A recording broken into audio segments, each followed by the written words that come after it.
This story starts like a typical manhwa, where at the end of the world, our protagonist gains an overpowered ability. But this time, there wasn't just one reason for the world ending, but multiple crises happening at once. A pandemic, war, economic decline, and food shortages. But all these were just warning signs.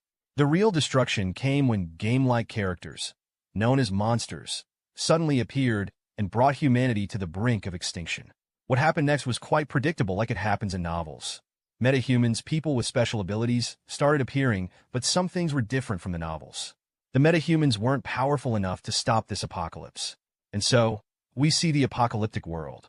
For those who don't know, shut-ins are people who are confined to a room, usually due to illness or disability. Let's get back to the story. He was sitting comfortably, eating chips and drinking soda. Honestly, it was a good sign, showing that the world wasn't completely over. The fact that he was calmly eating snacks was proof of it. But even though he was alive, he was completely alone, which made him quite sad. He was alone in this 100-square-meter apartment. His parents, grandparents, everyone was gone. The reason for this was that his father had decided to buy this place and took a loan of 200 million won from the bank.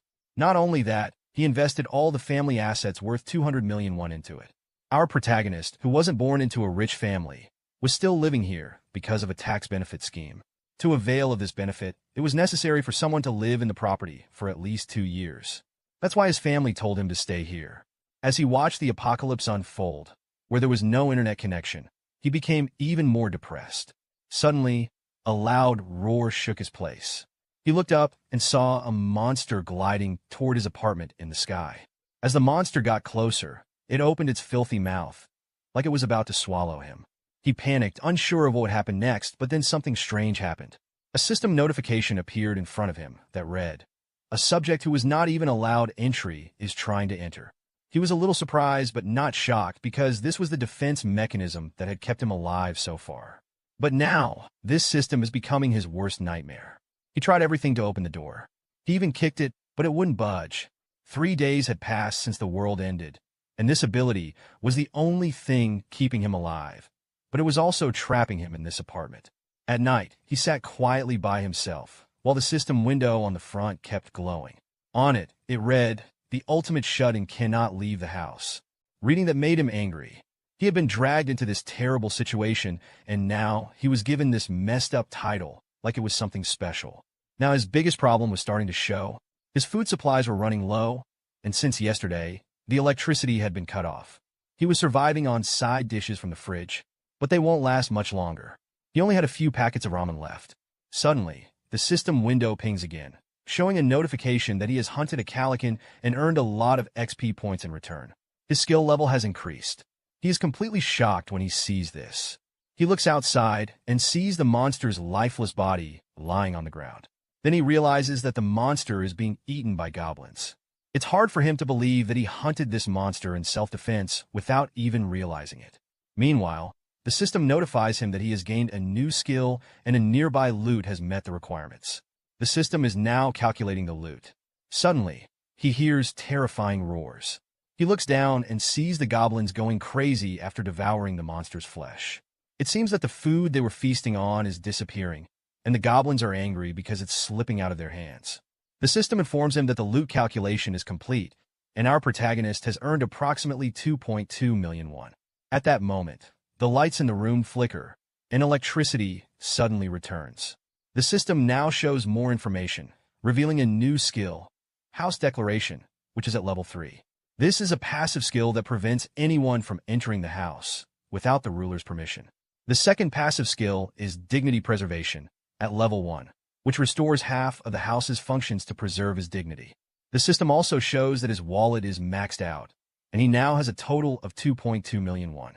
Unable to contain his joy, the protagonist rushes toward the fridge, opens it, and confirms that it's working. Not only that, the taps now have water, and the electric stove is also working. Filled with excitement, he starts to cry tears of happiness. It feels like everything is returning to normal, just like it was before the world ended. But with a pinch of salt, he picks up his phone to check the network. Sadly, the network is still not working. This disappoints him, but then his gaze falls on a pen drive lying on the floor. He picks it up, plugs it into his PC, and starts playing the files. Inside are recordings made by his parents, memories of his childhood and life journey, showing how he grew step by step. Watching this, he is deeply moved. These memories numb his heart, and all he wants is to somehow bring his family back. He makes up his mind that he will bring his family here at any cost. Standing up, he steels his resolve. But before he can get lost in his thoughts, a system window grabs his attention. It reads that he can now purchase listed items from the store at their original prices. This is new to him, and he is stunned because he didn't expect this at all. Curious, he pressed the store icon. The system window opens, showing the option to list his money and items. The system seems to be linked to his wallet as it displays the money he has. Instead of thinking too much about the situation, he opens the balcony window.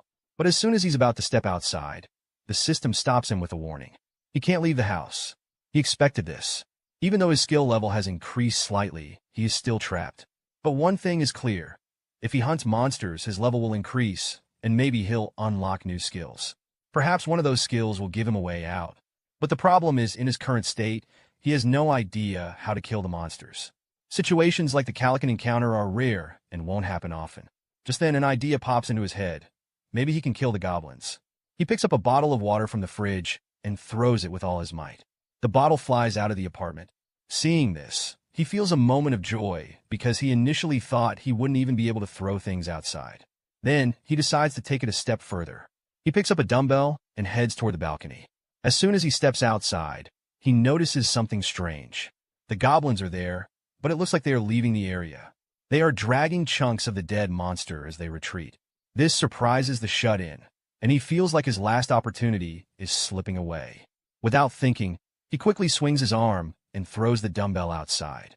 However, instead of hitting a goblin, the dumbbell lands directly on the dead monster's body. This catches the attention of the furious goblins, and they turn toward him. His heart races with fear as he realizes the goblins have seen him. Terrified and drenched in sweat, he has one more dumbbell left, but he doesn't want to waste it again. The problem is that there's nothing else in the house that could help him kill these monsters, and he's not strong enough to throw the TV or computer outside. He watches as the goblins, now angrier than before, begin to charge at him. But strangely, this situation isn't as bad as it seems. In fact, this is exactly what he wanted. The goblins are getting closer, and now he can hit them without missing. This is his chance. Then, he remembers the store option in the system, which he unlocked earlier. He immediately activates his system panel and opens the store. He presses the List Items option, and the system asks him if he wants to list the dumbbell. He agrees. As soon as he agrees, the system scans the dumbbell, and now it is unlocked in the store. He can buy it for about 177,000 yuan. The shut-in is surprised to see that the listed price is exactly the same as when he bought dumbbells online before the world ended. This confirms that the market rates are still the same as they were before the world ended. Without hesitation, he buys 2 more dumbbells. As soon as the transaction is completed, the system window flashes with a blue light, and the dumbbells begin to materialize. This makes him so happy that he starts cheering loudly. His joyful screams echo outside the apartment. The next moment, he throws a dumbbell with all his might. It lands directly on a green goblin's head, instantly killing it. He earns some XP and around 3,000 yuan, which is immediately deposited into his wallet. He's absolutely thrilled. Below, the goblins, who are watching their fallen companion, panic. But before they can properly mourn their friend, their eyes fall on another dumbbell flying toward them. The goblins scatter quickly, trying to save themselves. Unfortunately, the dumbbell doesn't hit anyone. This miss annoys the shut-in, so he spends more money and buys 3 more dumbbells. This time, he throws all 3, and he successfully kills 1 goblin. The system immediately notifies him that he has killed a level 6 goblin. As usual, he gets cash, but the most important thing is that his skill level has increased, and he has unlocked a new ability. Turns out, he now has access to an alternate dimension where he can store items. Excited, he commands the system to open the storage. As soon as the system opens it, it asks if he wants to store the dumbbell inside. Without hesitation, he agrees. The dumbbell starts to pixelate, and a system window pops up confirming that he has successfully stored a non-slip 3-kilogram dumbbell. The system then asks if he wants to summon any items from storage. His face lights up with joy, and he quickly says yes. The dumbbell materializes instantly in his hand. Thrilled, he realizes that he can now summon items from the alternate dimension into real life, anywhere. Holding the dumbbell again, he becomes lost in thoughts about the possibilities of this new skill. Unable to hold back, he decides it's time to execute the ultimate plan. He buys more dumbbells and stores them in the alternate dimension. Once he is fully prepared, he commands the system to open storage. With a single command, a bunch of dumbbells appear. It's as if he has opened the gates of Babylon. He lets them fall like rain, as if they were himself. The goblins stand there, watching as a massive number of dumbbells fall on them. Some are terrified, and as the dumbbells hit them, the goblins begin to die. With each goblin falling, he claims XP points. In total, he earned 54,000 yuan from this one attack. The system then asks if he wants to list additional items. He immediately says yes. Since the store can list a maximum of 10 items, he lists groceries and some essential items. He even sells the dumbbell he used to defeat the goblins and gets his money back. But suddenly, something feels strange. He notices that 1 yuan is missing. He thinks about how this happened, and then it clicks in his mind. It's probably because his refrigerator is running and the electric, gas, and water bills are eating into his money. This news worries him because he doesn't have any other way to cover the household expenses. After the dumbbells fell on the goblins, they fled in fear, leaving their old home behind. Since then, he has only killed 2 more goblins, and he isn't sure if there are any more creatures to hunt. When he looks down, he only sees a rotting head of a dead monster. The shut-in knows that if he doesn't hunt something soon, his situation will get worse. He has to figure something out no matter what. He looks up at the sky with a disappointed face, hoping to see a flying monster he can hunt. It seems like luck is on his side because suddenly he spots a massive monster gliding through the sky. The shut-in is momentarily shocked, but he doesn't want to waste this opportunity that fate has given him. He quickly prepares to hunt. He ties a large spoon to a ladder and extends it over the balcony since he can't step outside the boundaries.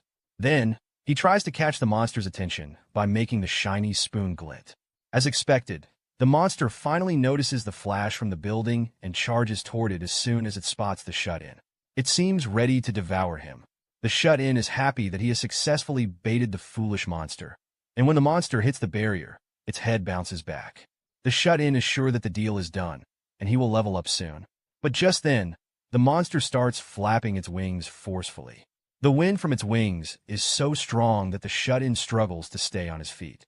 He is being pushed backward, and eventually, the monster disappears from his view. But when the shut-in peeks from the balcony, he is shocked. The creature is sitting right outside his window. This creepy thing roars, its twisted tongue hanging out and drooling, staring at him as if he's its next delicious snack. The shut-in is so scared on the other side that he can't even move. The monster then closes its mouth and slams its strong beak against the barrier. The system immediately flashes a warning. Unauthorized entity is attempting to enter. But no matter how much strength the monster uses, it cannot break the barrier. Each impact proves useless.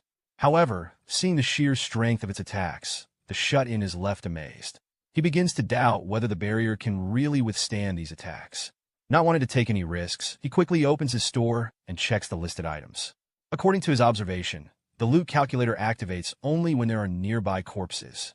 The shut-in recalls that his goblin hunts haven't always been successful because some survivors had picked up their fallen companions' corpses, and once those corpses were outside the distance limit, the loot calculator didn't activate. He doesn't want the same thing to happen this time, so he starts thinking about how to bring the monster down in a single shot. His eyes land on bottles of 900 milliliters of canola oil stacked in the store. Without wasting any time, he quickly buys 10 bottles. As soon as the transaction completes, the bottles appear near his feet. He picks them up quickly and places a pan on the stove. He pours all the oil into the pan and turns on the heat. Then, he takes a broomstick, wraps disposable paper around it, and secures it with tape. He soaks the paper in the oil and then opens the store, listing the boiling oil. The system announces that the boiling oil has been successfully listed. He then picks up a lighter and prepares to set the soaked paper on fire. The paper catches fire quickly. He moves to the window and sees that the monster is still sitting on his apartment's roof, waiting for its prey. Little does the monster know that its prey has become the hunter, and the shut-in is about to teach it a bitter lesson. The shut-in quickly summons the canola oil. As the system window activates, the boiling oil starts falling on the monster's head. The monster screams in pain as the oil pours on it. Anyone can tell from its condition how much pain it's in, but the shut-in's plan isn't over yet. He is ready to escalate the fire. As soon as the flames touch the oil-soaked monster, it immediately ignites. The monster's agonizing screams sound like a victory whistle to the shut-in. He watches as the monster slowly starts to fall. Its burning body crashes to the ground, and its suffering finally ends. A system window pops up, congratulating the shut-in for defeating the monster. He receives a massive amount of XP, his skill level increases, and a new skill is unlocked. But that's not all. The system detects the hunted monster and registers it as loot. After the loot calculation is completed, it registers a total of 9 million yuan. When the shut-in sees such a massive amount, his mind literally blows. He can't believe his eyes. But before he can fully recover from this shock, another notification pops up. The notification reveals that the requirements have been met, and now the territory expansion process is starting. Suddenly, the entire building begins to shake, as if an earthquake has struck, or at least that's how it feels to the shut-in. He feels a strange pressure on his heart, and his perspective begins to expand. The sensation becomes so intense that his heart starts to ache. His senses keep growing, and at one point, he is literally able to see inside the other apartments in the building. He spots a surviving family, and this completely surprises him. He never imagined there would be anyone else living there besides him. Suddenly, his eyes change color, and he doesn't know what's happening to him. For some strange reason, he can now see people, but he can't understand why. Then, out of nowhere, he recovers and starts observing things normally again. Just then, the system introduces him to these unexpected neighbors. The first adult is Choi Hyung-jun, a husband in his late 30s. The second adult is Park Hye-won, his wife, also in her late 30s. Along with them are their two daughters, Choi Na-yeon, their 6-year-old first daughter, and Choi Seo-yeon, their 3-year-old youngest daughter. The system informs him that these individuals meet the requirements to become citizens of his territory.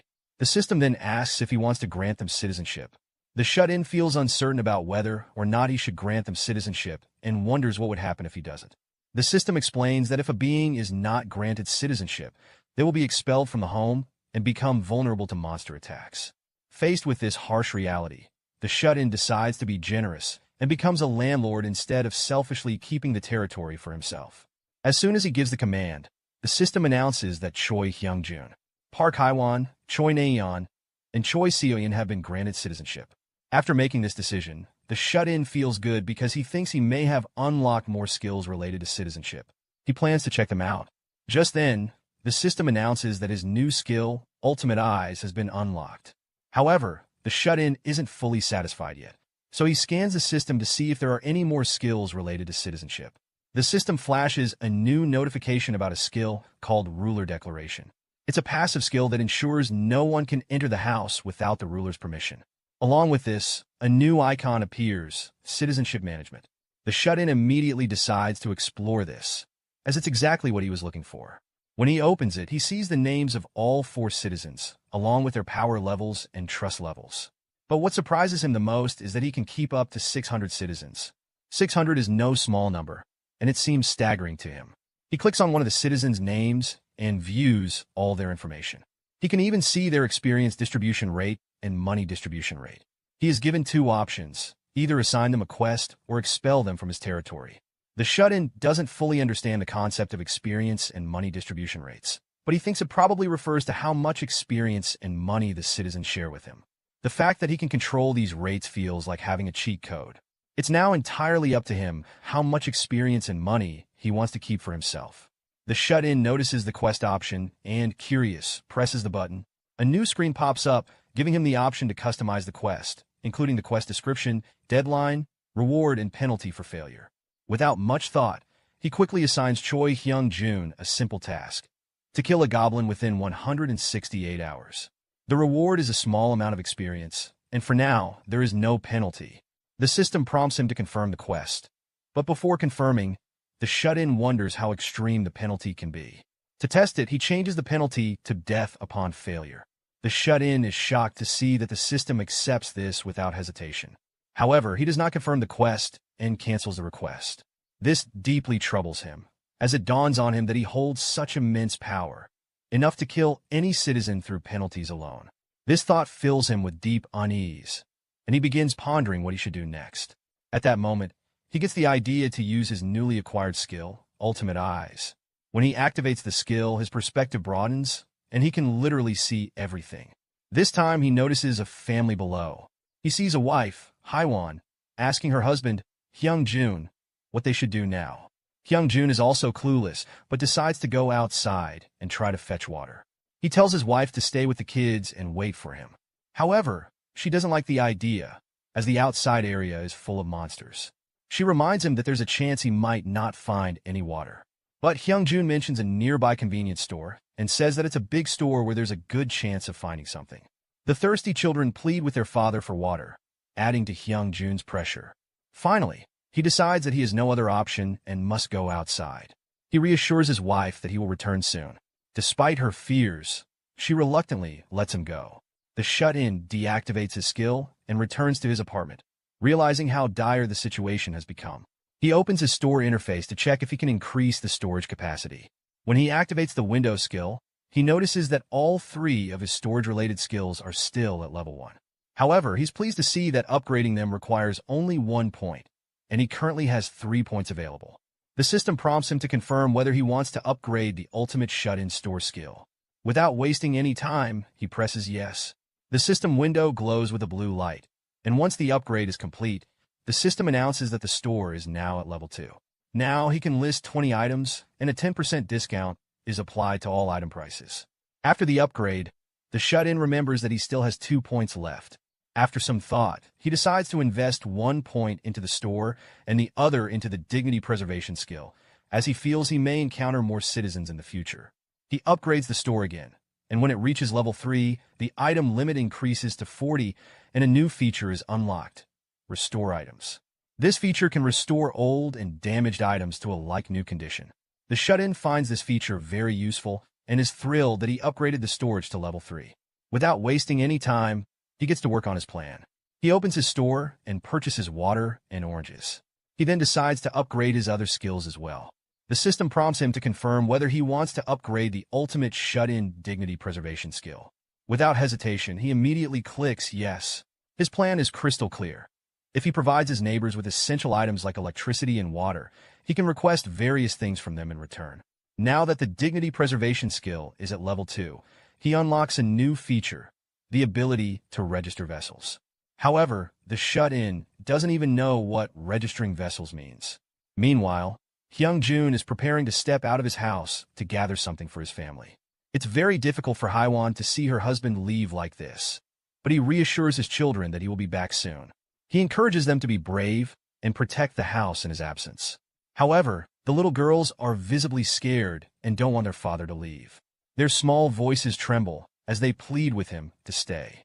Hyung-jun gently pats both of their heads and promises to return with food and water for everyone. He tells them to listen to their mother while he's gone. But then, the youngest daughter loses her composure. Tears well up in her eyes, and she reminds her father that there are monsters outside.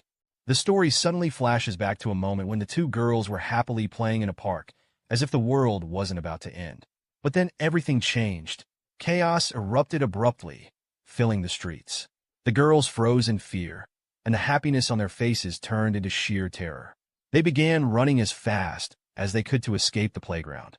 Instinctively, the older sister grabbed her younger sister's hand and started pulling her away to save her life. Just then, their father grabbed the older daughter, and their mother picked up the younger one. The entire family ran for their lives. Remembering that terror-filled moment, Hyung-jun feels no hesitation as he prepares to step outside.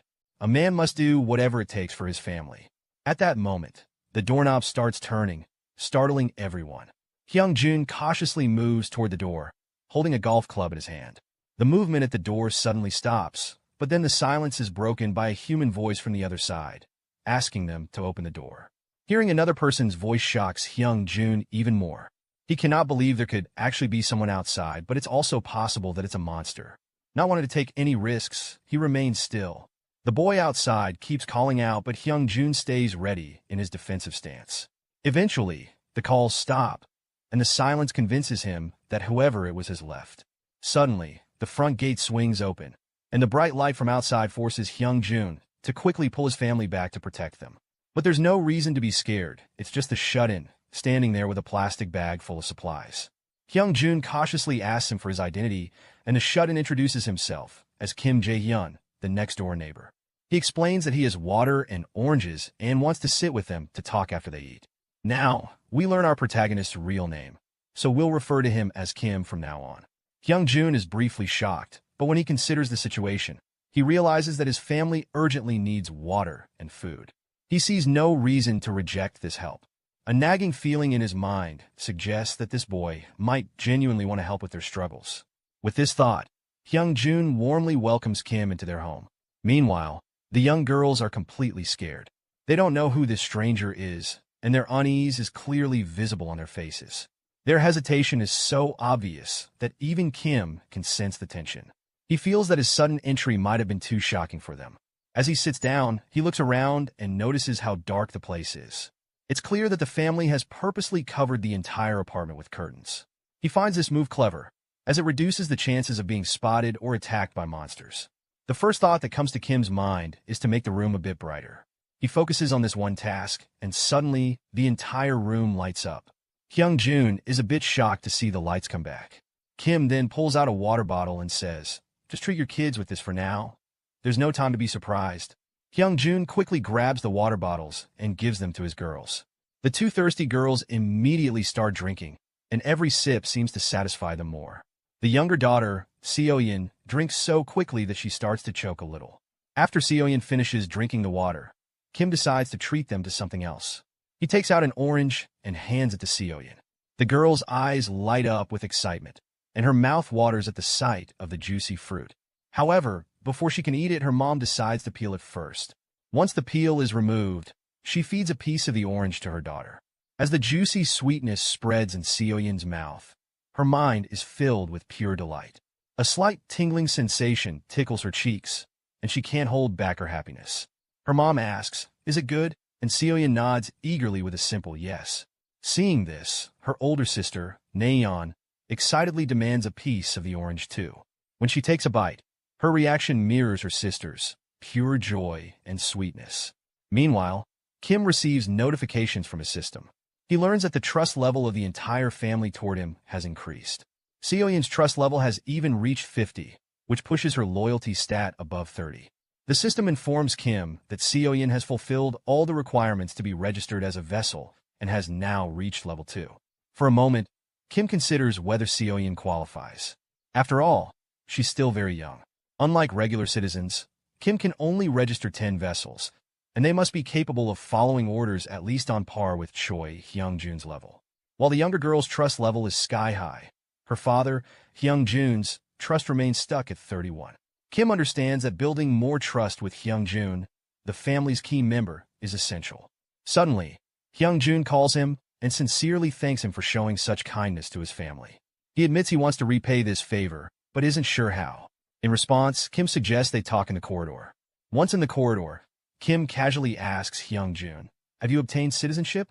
Hearing this, a sudden system window pops up in Hyung-jun's view. He admits that the notification for citizenship arrived for his entire family about 30 minutes ago and confirms that they've received it. Kim immediately asks if anything unusual happened at that time. Hyung-jun agrees and explains that, for a brief moment, they couldn't move their bodies. Hearing this, Kim realizes that when people are granted citizenship, they temporarily freeze. Seizing this moment, Kim speaks to Hyung-jun again, this time making a promise. He declares that he will do everything in his power to restore the life Hyung-jun had before this madness. Hyung-jun is utterly stunned by this declaration, but before he can respond, Kim reinforces his words, promising to protect them from the monsters and ensure no creature ever enters their home again. Hyung-jun finds it hard to believe. Sensing this, Kim confidently assures him that it is possible. Hyung-jun then realizes that such protection won't come for free. He directly asks what he needs to do in return. Kim, without mincing words, makes it clear that there are risks involved, and it could even cost Hyung-jun his life. Kim asks if he is ready for it. Hyung-jun hesitates for a moment. After all, who wouldn't value their life? But, driven by the need to protect his family, he gathers his courage and confidently declares that he's ready to do whatever it takes. He further explains that even before Kim arrived, he was planning to risk his life to get food and water to save his family. Hearing this, Kim feels pleased because he's finally getting the help he needs. Then Kim remembers that Hyung-jun had earlier been holding a golf club. He asks how much it costs. Hyung-jun, confused by the question, responds that it's worth about 500,000 won, maybe a bit more or less. We all know why Kim asked this, but hearing the price, he feels a bit bummed. He's unsure whether to list it in his shop for now, as he doesn't want to waste money unnecessarily. Noticing Kim's reaction, Hyungjun asks why he suddenly brought up the topic. Kim quickly deflects the question and shifts the topic, asking Hyungjun if he remembers the day the monsters first appeared. He replies, "Of course, how could I forget?" He says it was a weekend and admits that even thinking about that day still scares him. Kim acknowledges this and points out that those who stayed at home that day managed to survive. He reflects that a single goblin isn't particularly powerful, and their levels are lower than an adult male's. The real danger with goblins is that they always come in groups. But then, humans are the same, aren't they? They also have the ability to form groups. That's why Kim wants to grow his army. He tells Hyungjun that from now on, the two of them will search for other survivors. Kim's attractive proposal, that supplies and finding more survivors would be mutually beneficial, increases Hyungjun's trust in him even further. Now, Kim is relaxing on his couch, passively gaining trust. The children's trust levels are so high that they could become Vassals, but their parents are still a bit cautious. Kim hopes that if he continues adding more people to his side, he might eventually be able to meet them again. These calm thoughts are interrupted by a loud shriek coming from below. He quickly opens his balcony to see what's happening downstairs. In front of the building, he sees something he desperately needed: other people. A group of young men and women were fighting off a large horde of goblins. As much as June wanted to help them, battling goblins was difficult for him. The goblins were growling angrily, and a young man, who seemed to be the leader of the group, threw a fastball with perfect form. As the ball left his hand, a goblin's head exploded. With one monster down, the group's odds of winning improved. Kim was shocked to see this. Then, a girl launched 2 arrows simultaneously from her bow, earning the group 2 more kills. The remaining goblins, caught off guard by how quickly their allies were falling, were completely thrown off. Next, the batter jumped and hit the last goblin's head with such force that it was taken out in a single strike. The goblins standing farther away, after seeing their companions being killed, immediately ran for their lives. It seemed like this group was quite competent at monster hunting. However, one girl heard a loud thud from behind her. She pulled back her bowstring, expecting a sneaky goblin attack. But it was just a ramen packet that had fallen from above. This was June's way of attracting the group's attention. He waved at them to come inside, signaling them desperately to enter. He flailed his arms around, looking quite goofy, but he couldn't think of any other way. Just then his doorbell rang. Perhaps Hyungjun had returned after completing his quest. Outside the door stood Mr. Choi, looking nervous and holding a heavy box. Hyung welcomed him inside, but as Hyungjun tried to enter, he was stopped by an invisible wall. Kim's system had deemed him unqualified, indicating that the barrier likely applied to citizens as well. Only registered vessels could freely enter this domain. Understanding the situation, Hyungjun handed the box to Kim. Inside were all the items from their home that could be used as weapons. When Kim opened it, he found a decent haul, knives and an entire toolbox, which he could list in his shop. Casually, Kim opened his store and purchased 5 bottles of water and 5 ramen packets. When Hyungjun saw June effortlessly conjure precious supplies, he was so shocked that he almost fainted. Kim placed the supplies into a bag and tasked Hyungjun with taking them to the first floor and leaving them at the main entrance. Hyungjun hesitated, knowing the dangers outside, but Kim assured him everything would be fine. By observing the goblins' behavior, Kim had figured out that goblins were only active in broad daylight. The purpose of the supplies was clear. Kim wanted to use them to lure outsiders into his domain. In these tough times, those who had food and water held the power. The group would undoubtedly seek him out once they realized he had supplies. Kim only instructed Mr. Choi to drop the box downstairs. If he didn't have to face monsters, the task should be easy. Seeing Mr. Choi's receptive attitude, Kim felt like doing something good for him. He opened the quest menu and listed the task of delivering water and ramen as an official quest. He also added a bit of XP as a reward. When the quest prompt popped up in front of Mr. Choi, he was surprised. He asked if these mechanics were like those in video games. Kim confirmed this. Hyungjun was currently level 9, and Kim knew that leveling up and earning good rewards were crucial for him. The reliable dad, as Mr. Choi was labeled, took a deep breath and mustered his courage before heading downstairs. Most parts of the building still had no power, so he had to use the stairs. For protection, he took his golf club along. Descending from the 20th floor to the ground floor took a toll on his body, but at least he only had to place the supplies downstairs. As he stepped outside, he saw silhouettes of a group. He immediately assumed the worst-case scenario. His paranoia and anxiety led him to believe he was looking at a pack of wild, disgusting goblins. His first instinct was to run away as quickly as possible. But in his haste, Mr. Choi twisted his ankle and fell. The box slipped from his hands, and the water bottles and ramen packets scattered on the ground. The pain from the fall was real, but the fear of being noticed by the group was even more terrifying. He tried to move his leg, pleading for it to work, fearing the group had already seen him. As he sensed their presence closing in, he covered his head with his hands, expecting an attack. But then he heard someone in the silhouette speak in a human language. He felt a mix of relief and embarrassment. They weren't goblins, they were just a group of young people. Kim received a notification that unauthorized subjects were attempting to enter his domain. Curious to understand the situation, he activated his ultimate eyes and expanded his all-seeing vision across his entire territory. He discovered that Mr. Choi had brought the group into the building. Naturally, the group was cautious about the unfamiliar place.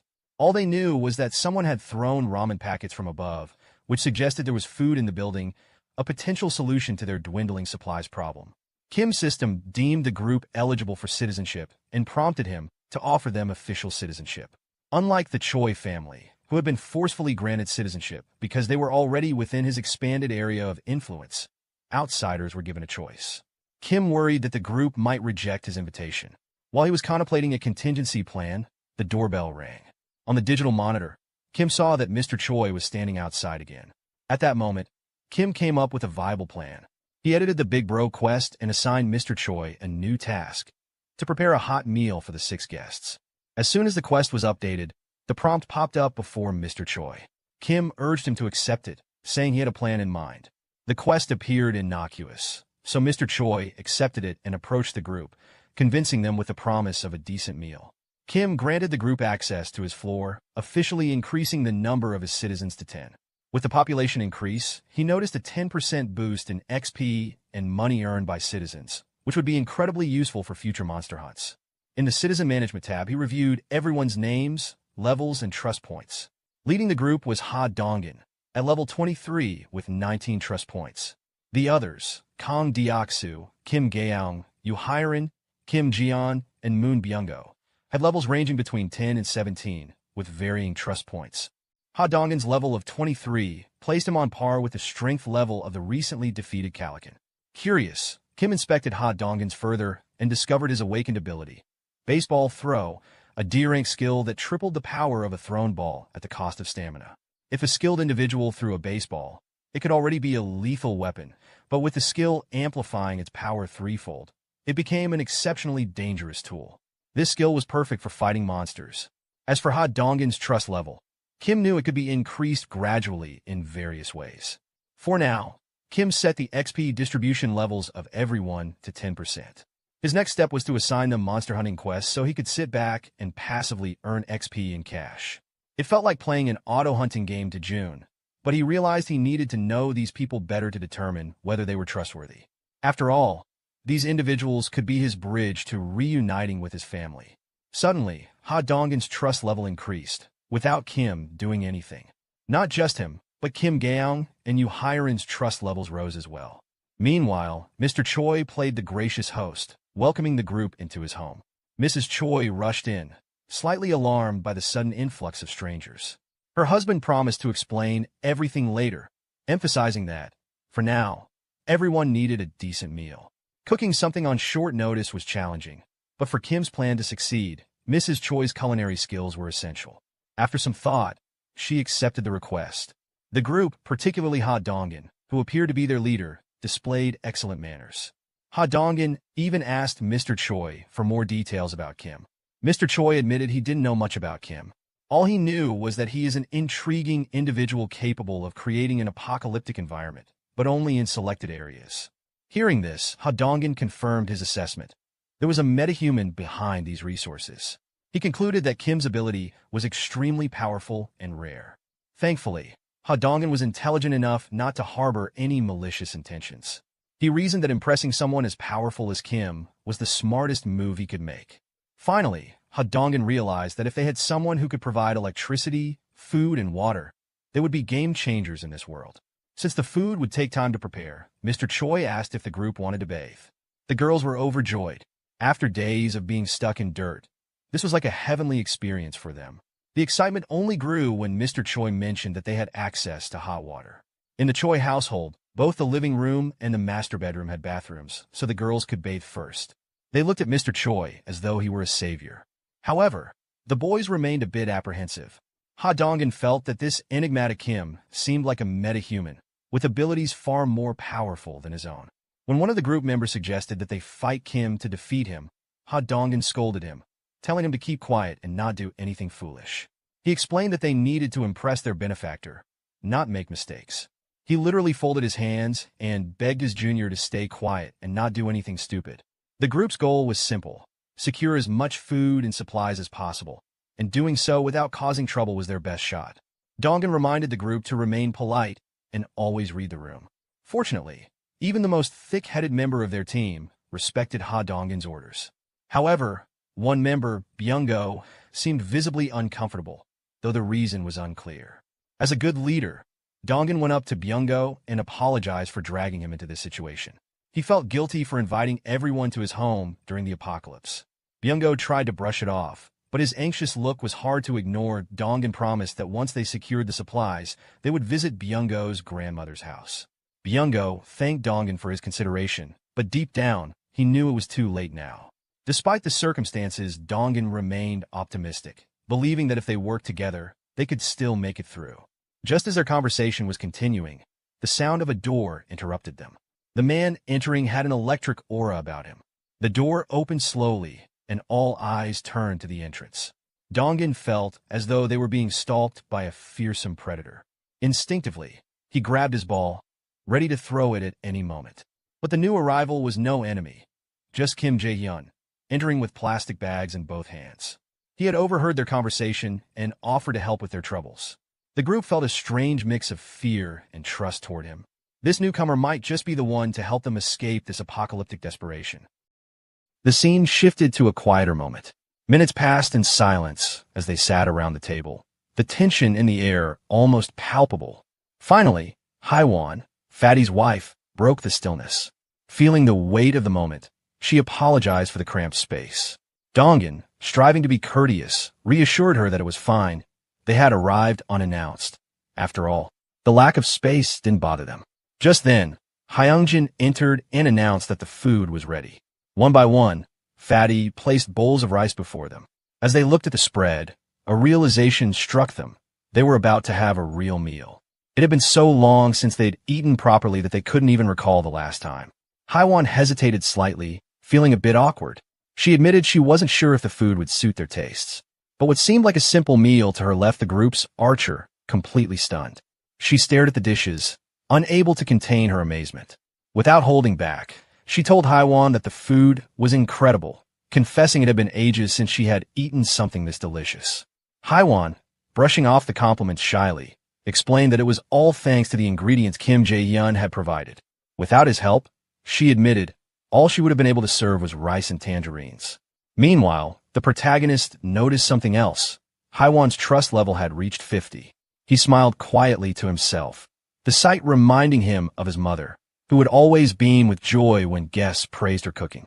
But as he dwelled on the thought, he realized something surprising. Haiwan's trust had now surpassed even Hyeongjin's.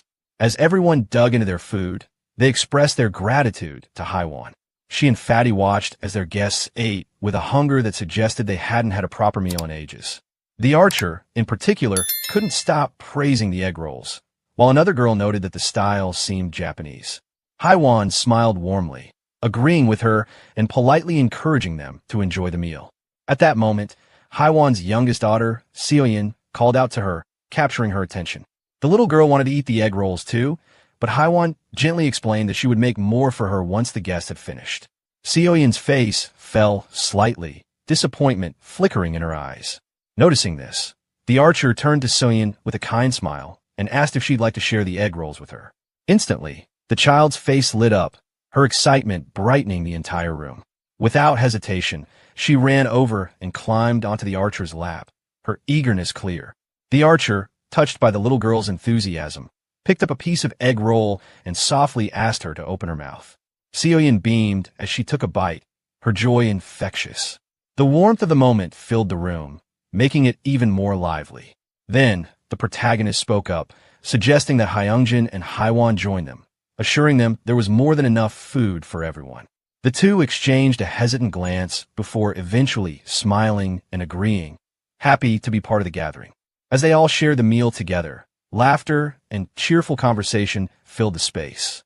The protagonist took a quiet moment to soak it all in. The warmth, the chatter, the simple joy of sharing a meal. It had been so long since he had experienced something like this. His thoughts drifted to his mother and the care she had always shown. A soft smile spread across his face as he silently hoped that his family was safe. Time passed, and soon, the food was gone, leaving only empty dishes on the table. Haiwan's youngest daughter, now tired, mumbled that she wanted a rest. Haiwan gently lifted her into her arms, then turned to her eldest daughter, asking her to follow so they could put Soyeon to bed. With that, she excused herself from the table and left the room. Moments later, the protagonist decided it was time to get back to business. He turned to the group, bringing up their earlier discussion. Why, despite the grandmother's house being so close, had they been unable to reach it? Dongin's expression grew serious as he explained the reason. It was because of the goblins. The protagonist raised an eyebrow, skeptical. He had faced goblins himself before, and while they were dangerous, he doubted they alone could have completely blocked their path. Sensing his doubt, Dongin nodded grimly, assuring him it was true. He elaborated that the goblins had discovered an underground parking lot and turned it into their base, using it as a hiding spot. The protagonist's curiosity deepened. He asked if they had any idea how many goblins were down there. Dongin's face darkened. With a heavy sigh, he admitted that there were thousands of them in the underground area. The protagonist fell silent, thinking carefully. His abilities were effective up to level 30, but only from ground level. Underground, his skills wouldn't be as useful. Suddenly, everything clicked. This was how the goblins had infiltrated the area unnoticed. Dongin continued, explaining that the underground parking lot was directly connected to the entrance of the apartment building they needed to reach. The goblins had transformed it into their stronghold, rarely venturing outside. The protagonist, recalling the layout of the surrounding roads, turned to Han and asked about the side paths. Were there any alternative routes they could have taken? Dongin nodded, admitting that their original plan had been to use the side roads to escape. But they had encountered something far worse than the goblins. That caught the protagonist's attention. He leaned forward slightly, pressing for details. What could possibly be more dangerous than an army of goblins? Han's expression turned uneasy as he recounted what they had seen, a massive shadow, something that resembled a bear. He explained that they had only managed to escape the apartment building because the creature had been fighting the goblins, creating a brief window for them to slip away. The protagonist, considering their next move, asked for more details about this creature. Dongin hesitated before admitting he wasn't entirely sure if it was a bear. The darkness had made it difficult to see clearly. The protagonist exhaled sharply, then spoke decisively. Sooner or later, they would have to face both the goblins and this shadowy figure. Dongin agreed, but lowered his gaze, acknowledging a harsh truth. Their group simply wasn't equipped to handle both threats at once. The protagonist, curious about the limitations they faced, sought clarification. The archer explained that both she and Dongin relied on specific items, arrows and baseballs, for combat. However, their supplies were dwindling, and replenishing them wasn't an easy task. Despite the challenge, Dongin remained composed. Rather than dwelling on the problem, protagonist suggested finding a solution and requested to inspect their current weapons. Without hesitation, the archer handed over her equipment, allowing him to examine the arrow and baseball closely. At that moment, the system prompted the protagonist, asking if he wanted to list these items. Without delay, he agreed, and the system immediately began scanning them. Within moments, it displayed the cost required to replicate the weapons. When asked for confirmation, the protagonist made his decision without hesitation. Glancing around the table, he assessed the group's ability to use the archer's weapon. Their silent nods indicated understanding. There was only one available for now. Taking their response as agreement, he turned back to the system and requested 5 additional sets of the archer's weapon along with arrows. As soon as the request was made, the newly created items materialized on the table. The protagonist then directed his attention to the group, making it clear that this was their chance to familiarize themselves with weapons. These, he stated firmly, would now be their primary tools for survival. The moment the weapons appeared, the system notified him that several members of Dongin's group had grown to trust him more. Meanwhile, Moon Byung-go's gaze remained locked onto the weapons. Awe flickered in his eyes as he took in the sight, realizing just how resourceful the protagonist truly was. For the first time, a real sense of hope surged within him. Perhaps, with the protagonist's help, they might actually be able to save his grandmother. The system confirmed what he already felt. Moon Byung-go's trust in the protagonist had increased significantly. A brief silence settled over the group before Dongin finally spoke, acknowledging that with the protagonist's support, their hunting efficiency would improve dramatically. Another girl echoed the sentiment, noting that his assistance would make their tasks far safer. No longer would they have to put themselves at risk just to recover lost arrows. With their attention focused on him, the protagonist brought up a crucial next step. They needed to reduce the number of goblins in the area before they could proceed. Dongin immediately agreed and inquired about when they should begin the hunt. Without hesitation, the protagonist gave his answer. They will start tomorrow. A flicker of hesitation crossed Dongin's face as he questioned the urgency, but the protagonist remained resolute. Acting sooner, he explained, would increase their chances of success. Though still uncertain, Dongin eventually nodded in agreement. Nearby, protagonist turned to Moon Byung-go, offering reassurance. Tomorrow, he promised they would rescue his grandmother. Byung-go's expression brightened at the thought. The hope of seeing his grandmother again filled him with excitement and determination. Despite the growing sense of optimism, Dongin still harbored concerns. The dangers ahead were significant, and he questioned how they would navigate so many obstacles. The protagonist, however, responded with quiet confidence. He had already devised a plan. They would use a bait strategy to lure the goblins out. The weight of his words settled over the group, drawing everyone's attention. Anticipation filled the room as they waited for further details. Dongin and the archer remained thoughtful, carefully considering the feasibility of the approach. However, the boy with glasses hesitated, voicing his concerns. The plan, he pointed out, would only work if everything unfolded exactly as intended. The system notified the protagonist that the mission previously assigned to Fatty had been successfully completed. Along with the update came an unexpected reward, 30,000 won. As he read the message, he was momentarily surprised. He hadn't realized that monetary rewards were granted for each completed mission. To be certain, he reread the notification, and the confirmation was clear. A realization quickly set in. With enough money, he could assign more missions to his citizens, allowing them to level up.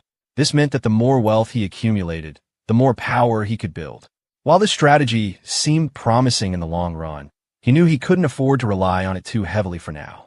The system then provided another update. Hyungjin's trust level had reached 50 points, unlocking a new status, loyalty. Since it had surpassed 30 points, it met the minimum threshold for a resident to transition into a vassal. A window displayed Hyungjin's updated stats and attributes. He was now at level 9, with a trust level of 51 and loyalty at 62. However, he had no awakened skills, no shared experience, and 0% monetary contributions. After analyzing the information carefully, the protagonist made his decision. He would officially register Fatty as his first vassal. The moment the registration was confirmed, a faint blue aura surrounded Hyungjin. Almost instantly, his breathing became heavier, and sweat formed on his forehead as a strange energy coursed through his body. The transformation was intense, making him momentarily disoriented. System notification. First vassal registration successful. With the successful registration, the system granted the protagonist a new skill, Summon Vassal. This ability allowed him to summon his vassal within his house, though it had a cooldown period of 2 hours after each use. The system updated Hyungjin's stats once again, revealing that his level had now surged to 20, and he gained the title First Servant. Additionally, he had awakened his first skill, Gorilla Strength, a Tier C passive ability that granted him superhuman strength. Further details clarified that, thanks to the First Servant title, all experience points and gold earned by Hyungjin through hunting would now be shared with the protagonist. The system also revealed an additional ability, Ultimate Eyes, which allowed the protagonist to summon his vassal within a 5-meter radius of his house. As he examined Hyungjin's stats, the protagonist noticed a plus symbol beside his level. Curious, he tapped on it, triggering another system prompt. Would you like to increase your vassal's level? Cost. 1,000,001. The sudden price shocked him. Increasing a single vassal's level required a staggering 1,000,001. The cost seemed absurdly high, making him question whether the investment was even worth considering at this stage. His reaction didn't go unnoticed, as one of the women seated at the table cast him a questioning glance, sensing that something was off. However, rather than explaining, he simply dismissed it and refocused his attention on Hyungjin. The effects of the transformation were now fully manifesting. Hyungjin clenched his fists, feeling an overwhelming surge of strength within his body. His veins pulsed visibly beneath his skin, and the sensation was unlike anything he had ever experienced. It was as if his body had reverted back by 10 years, restoring his lost vitality. Recognizing Hyungjin's newfound strength, the protagonist saw an opportunity. Without hesitation, he handed him a bow, signaling his next task. Though Hyungjin appeared momentarily confused, the system's benefits made it clear. Vassals earned double the rewards compared to regular citizens. Assigning him a combat-based mission would maximize his potential. With a firm resolve, the protagonist issued a clear command. Hyungjin was to defeat as many monsters as possible. The weight of the task settled in, but Hyungjin did not hesitate. He nodded in agreement, hesitantly accepting his new role. Seeing this, the protagonist felt a sense of satisfaction. His trust in Hyungjin was well placed, and he looked forward to seeing how his first vassal would grow.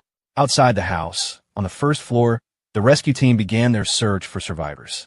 Leading the group was Deoksu, gripping a baseball bat tightly in his hands. A hint of doubt crossed his face as he questioned whether searching the first floor was even necessary. However, Dongan quickly reminded him that this was Jaehyun's direct order. With no further hesitation, the team set out on their mission, to locate and escort all survivors to the 30th floor. But their task was twofold. While rescuing civilians, they also had to lure out goblins for elimination, reducing the threat level in the building. Kong Deoksu acknowledged the plan, and the group pressed forward. Dongan's voice rang out, urging everyone to stay alert. Goblins could appear at any moment, from any direction. As they moved cautiously through the corridors, tension hung heavy in the air. Yet despite their careful search, they found neither survivors nor goblins. Only an eerie silence that made their unease grow. Then something caught Dongan's eye. As he guided the team forward, the atmosphere shifted. Several members suddenly froze, their faces twisted in horror. Scattered across the floor lay lifeless bodies, their forms twisted in unnatural positions. The grim scene made it painfully clear. These people had fallen victim to the goblins' brutality. A wave of sorrow and rage swept through the team, intensifying their hatred for the creatures responsible. But they couldn't afford to stop. Pushing their emotions aside, they pressed onward. Upon reaching the second floor, the devastation only worsened. The sheer carnage before them was staggering. More bodies, more senseless loss. The weight of the situation settled on the team, yet they steeled themselves, determined to keep moving forward. Reaching the third floor, the scene took an unexpected turn. Unlike the floors below, everything seemed calm. With renewed hope, the team leaders stepped forward, knocking on doors, calling out for survivors. The rest of the team quickly followed suit, checking every door, every corner. But time and time again, they were met with silence. With each unanswered knock, their spirits sank further. Heads lowered, burdened by the sadness of failure, the team stood still for a moment. But Dongan refused to let despair take hold. They couldn't give up now. Encouraging his comrades, he pushed them forward, leading the way to the fourth floor. There, they resumed knocking, their voices echoing through the quiet halls. Then, a response. A door creaked open, revealing a tired-looking man. His eyes were filled with suspicion, but his exhaustion was even more evident. His voice cracked as he spoke, admitting that he was extremely thirsty and begging for water. Without hesitation, Dongan pulled out a bottle and handed it to him. Even as he took a desperate sip, the man remained wary. He hesitated before asking again, needing reassurance. Was this really a rescue team? Dongan stepped forward, his tone steady and confident. As a resident of the building, he explained that he was helping to lead survivors to safety. The man seemed surprised at this, his guarded expression shifting slightly. For a moment, he disappeared behind the door. When he returned, he was not alone. Behind him stood two more people, their expressions mirroring his uncertainty. Introducing himself as Hong Yong-soo, the man finally relented. he would trust them. Dongan took the opportunity to formally introduce himself, expressing hope for good cooperation. He then introduced the girls in the team, instructing them to escort Hong Yong-soo and his group to the 30th floor before returning to continue the mission. However, Hong Yong-soo hesitated. Was the 30th floor really safe? His doubt was evident, but before he could voice his concerns further, his son spoke up. Unlike his father, the boy had been waiting for a rescue. His words carried a flicker of optimism, even suggesting that a helicopter might be waiting for them. The archer girl gently clarified that there was no helicopter, but she reassured them that hot food and a bath were waiting instead. Hearing this, Hong Yong-soo's daughter's eyes lit up with excitement. Even amid the apocalypse, the idea of a warm bath felt like a luxury beyond imagination. She gasped in wonder, marveling at the thought. With a small chuckle, the girl and the rescue team confirmed that it would indeed be a warm bath. The little girl's enthusiasm was infectious.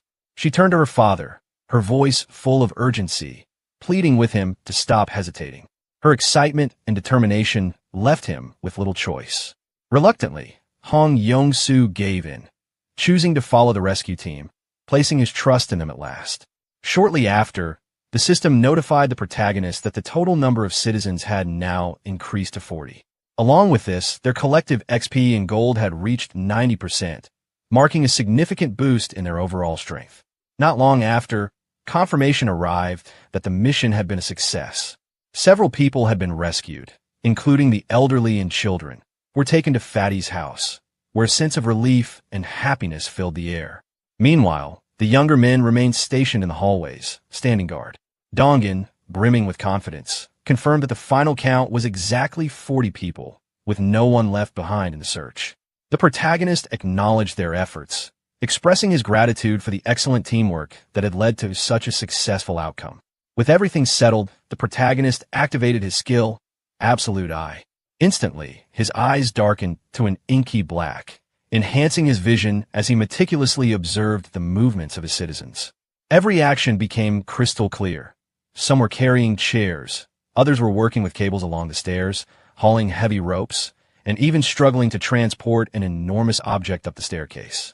The efficiency of their work was impressive. Once the ability deactivated, his eyes returned to normal, and a slight smile formed on his lips.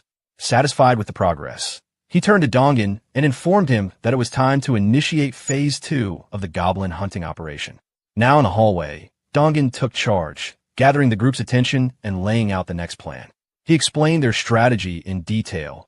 They would lure out all the goblins hiding in the basement and eliminate them in a systematic manner. Their mission would begin on the first underground floor, B1.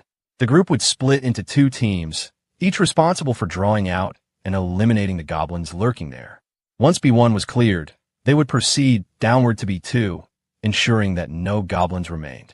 As Dongan spoke, Glasses raised his hand, bringing up a concern.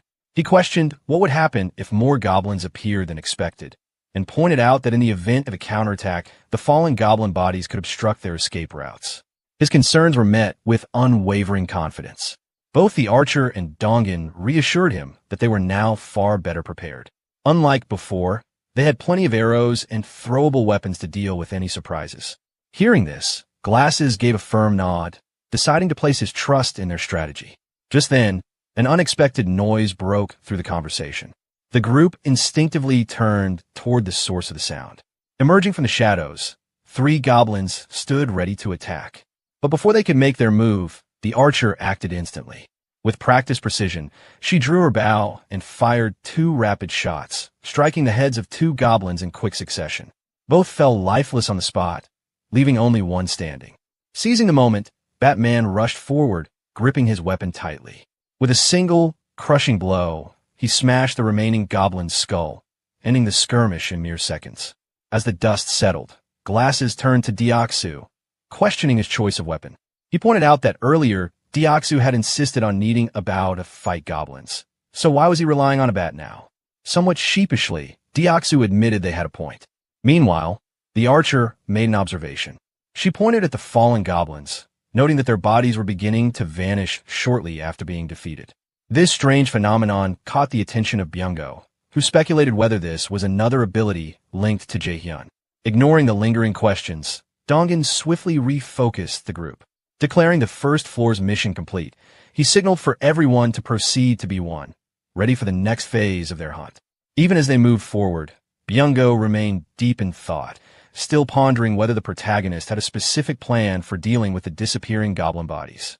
Before he could dwell on it further, the system issued another notification. Citizen trust is increasing. The scene shifted to the protagonist, sitting calmly as he opened a bottle, enjoying the moment while a series of system windows appeared before him. It wasn't something he had planned, but he reassured himself that he was still keeping an eye on everyone. A new system notification appeared, revealing that Moon Byung-go's trust had reached 50, unlocking the loyalty stat. The system further indicated that Byung-go's loyalty had surpassed 30, meeting the requirements for registration. The protagonist was momentarily surprised by how quickly Byung-go had reached these numbers, but he saw it as a good thing. The faster his people advanced, the better it would be in the long run. Seated on the floor, he gazed thoughtfully at the system window, reviewing Byung-go's updated stats, 55 in trust and an astonishing 88 in loyalty. The unusually high loyalty score caught his attention, but instead of overanalyzing it, he simply acknowledged it as a positive outcome. With an ironic smile, he pressed the button confirming the retention registration, marking the process as complete. Meanwhile, in the basement on B1, the group was locked in a fierce battle against the goblins. Suddenly, Byung-go's body began to radiate a blue glow, similar to what had happened with Hyeongjin before. Holding his bow tightly, he stood frozen as lightning surged around him. The rest of the group was just as stunned, watching in disbelief. Even the goblins, unable to comprehend the sudden burst of light, hesitated. Their vision was temporarily impaired by the intense glow emanating from Byung-go. In the darkness, his red eyes shone ominously, further unsettling their enemies. Seizing the moment, Dongan's voice rang out, urging everyone to take advantage of the goblin's temporary blindness. Without wasting a second, part of the group quickly created distance, while the archers stayed behind, taking precise shots at their immobilized foes. Both archers demonstrated deadly accuracy, aiming solely for the goblins' heads. Fueled by sheer fury, the female archer executed a swift maneuver, cutting down multiple goblins in an instant. Seeing their fallen comrades, the remaining goblins let out enraged shrieks and charged forward with renewed aggression. However, as the battle raged on, the group realized that no matter how many goblins they killed, their numbers only seemed to increase. The relentless wave of enemies made them uneasy. This wasn't a fight they had expected to be so overwhelming. Amid the chaos, the archers shouted out an order. Everyone was to retreat to the emergency stairwell. The urgency in her voice left no room for hesitation. As they ran, the Batman speculated that all the goblins from the B2 floor had likely converged onto their current location, explaining the seemingly endless swarm of enemies. Upon reaching the emergency stairwell, the group rushed inside, their breaths ragged from exhaustion. However, their escape was far from secure. As they attempted to shut the door behind them, Dongan pressed against it with all his strength, trying to block the goblins from advancing. A sudden clawed hand forced its way through the narrow gap, stopping the door from closing fully. From the other side, a guttural, mocking voice taunted Dongan, sarcastically asking if he planned to hold the door by himself. Realizing the struggle, Glasses and Batman immediately rushed to help, throwing their weight against the door in a desperate attempt to keep it shut. Yet, despite their combined efforts, the goblins' overwhelming force slowly began to pry it open. A voice from behind cut through the chaos, offering reassurance. It was Hyeongjin. Using the gorilla strength ability granted to him earlier, he sprang into action. With sheer force, he single-handedly held the door shut, blocking the goblins' relentless advance. Despite the overwhelming pressure, he stood firm, his muscles straining under the weight of the assault. Dongan, caught between worry and urgency, questioned whether he could hold on, but Hyeongjin urged them to hurry up the stairs. Though his strength was extraordinary, sweat trickled down his face, and his arms trembled from the sheer effort of keeping the door sealed. Yet, his resolve remained unshaken. This was his duty, one he had to fulfill. At last, Dongan's voice rang out from above, signaling that everyone had made it to safety. The moment had come. Hyeongjin needed to fall back. Without hesitation, he turned away from the door and sprinted up the stairs. But just as relief settled in, disaster struck. Midway up, his foot caught on a step, sending him crashing to the ground. Pain shot through his body as he scrambled to get back up. But there was no time. The goblins were already upon him. Their jagged weapons glinted in the dim light as they closed the distance. Panic set in. Trapped and defenseless, Hyungjin shouted for the others to leave him behind and continue the evacuation. But even as he spoke, his heart pounded with fear. Dongan hesitated at the top of the stairs, torn between leaving and trying to help. Before he could decide, someone else moved first. A blur of motion shot past him. Deoksu. Without a second thought, he charged down the stairs, bat in hand, and with a single, devastating swing, he smashed the closest goblin aside. The impact sent the creature crashing into the wall, its body limp from the sheer force of the blow. Reaching out, Deoksu extended a hand to Hyungjin, urging him to move. Struggling on the ground, Hyungjin tried to crawl forward, desperation in his eyes. But just as his fingers grazed Deoksu's outstretched hand, a goblin's clawed grip latched onto his ankle. Before either of them could react, Hyungjin vanished, gone in an instant, without a trace. Deoksu froze, stunned. His mind struggled to process what had just happened. 1 second, Hyungjin had been right in front of him, and the next, he had disappeared. But there was no time to dwell on the shock. The goblins were still advancing. A shrill screech shattered the moment as a goblin leaped toward Deoksu, claws outstretched. But before it could land its strike, he swung his bat with perfect timing, striking the creature midair and sending it hurtling back down the stairs. Meanwhile, the rest of the group provided support from above, arrows flying down toward the approaching horde. Their voices rang out, shouting desperately for Deoksu to move faster. The goblins were closing in. Gripping his bat tightly, Deoksu didn't look back. He pushed forward, sprinting up the stairs with everything he had. Outside, under the full moon, the night was far from quiet. A monstrous, bear-like creature stood amidst the darkness, its glowing red eyes burning with hunger. The ground beneath it was slick with blood as it effortlessly devoured a goblin, its agonized screams piercing the night before fading into silence. With every bite, the creature exuded an ominous aura, an undeniable presence of raw, predatory power. As it finished its grisly meal, its fangs gleamed under the moonlight, dripping with fresh carnage. Yet, its hunger was not satisfied. A low, guttural growl rumbled from its chest, a declaration of its unrelenting appetite. Then, a sound unexpectedly shattered the stillness. From behind, eerie, inhuman screams echoed, carrying from a massive building nearby. The unsettling noise twisted through the night, an unnatural presence that did not belong. The creature turned its head sharply, its glowing eyes narrowing. The top floor of the building was still illuminated, standing out against the darkness. As it locked onto its new target, its bloodlust intensified. A snarl rumbled from deep within its throat as a single thought consumed its mind. It would devour everyone inside. The scene shifts, and suddenly, a swirling purple light appears, with Fatty falling down from it. But there's no need to worry. He wasn't dead. Instead, the protagonist had used his ability to safely teleport him away. Watching from a distance, the protagonist had been keeping an eye on the entire situation and managed to pull Fatty out of danger at just the right moment. Fatty hit the ground, but as he landed in a clumsy hero pose, he still couldn't comprehend what had just happened. The protagonist, standing nearby, smiled and remarked that it was a close call. Fatty rubbed his eyes, wondering if he was dreaming, but then he saw the protagonist extending a hand to help him up. The protagonist explained that he had been using his absolute eye ability to keep track of everything and was relieved that his vessel summoning ability was functioning properly. As Fatty tried to stand, a sharp pain shot through his leg. That's when he realized that the goblin had injured him when grabbing him. But everything had happened so fast that he hadn't even noticed. The protagonist immediately asked if he was okay, but Fatty brushed off his concern, saying that the wound would heal just as quickly as it had appeared.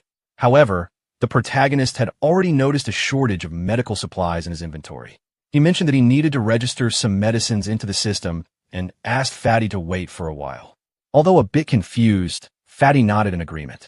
Inside, the protagonist began searching for medical supplies and soon found a first aid kit. Looking at it, he realized just how essential medicine was in situations like these.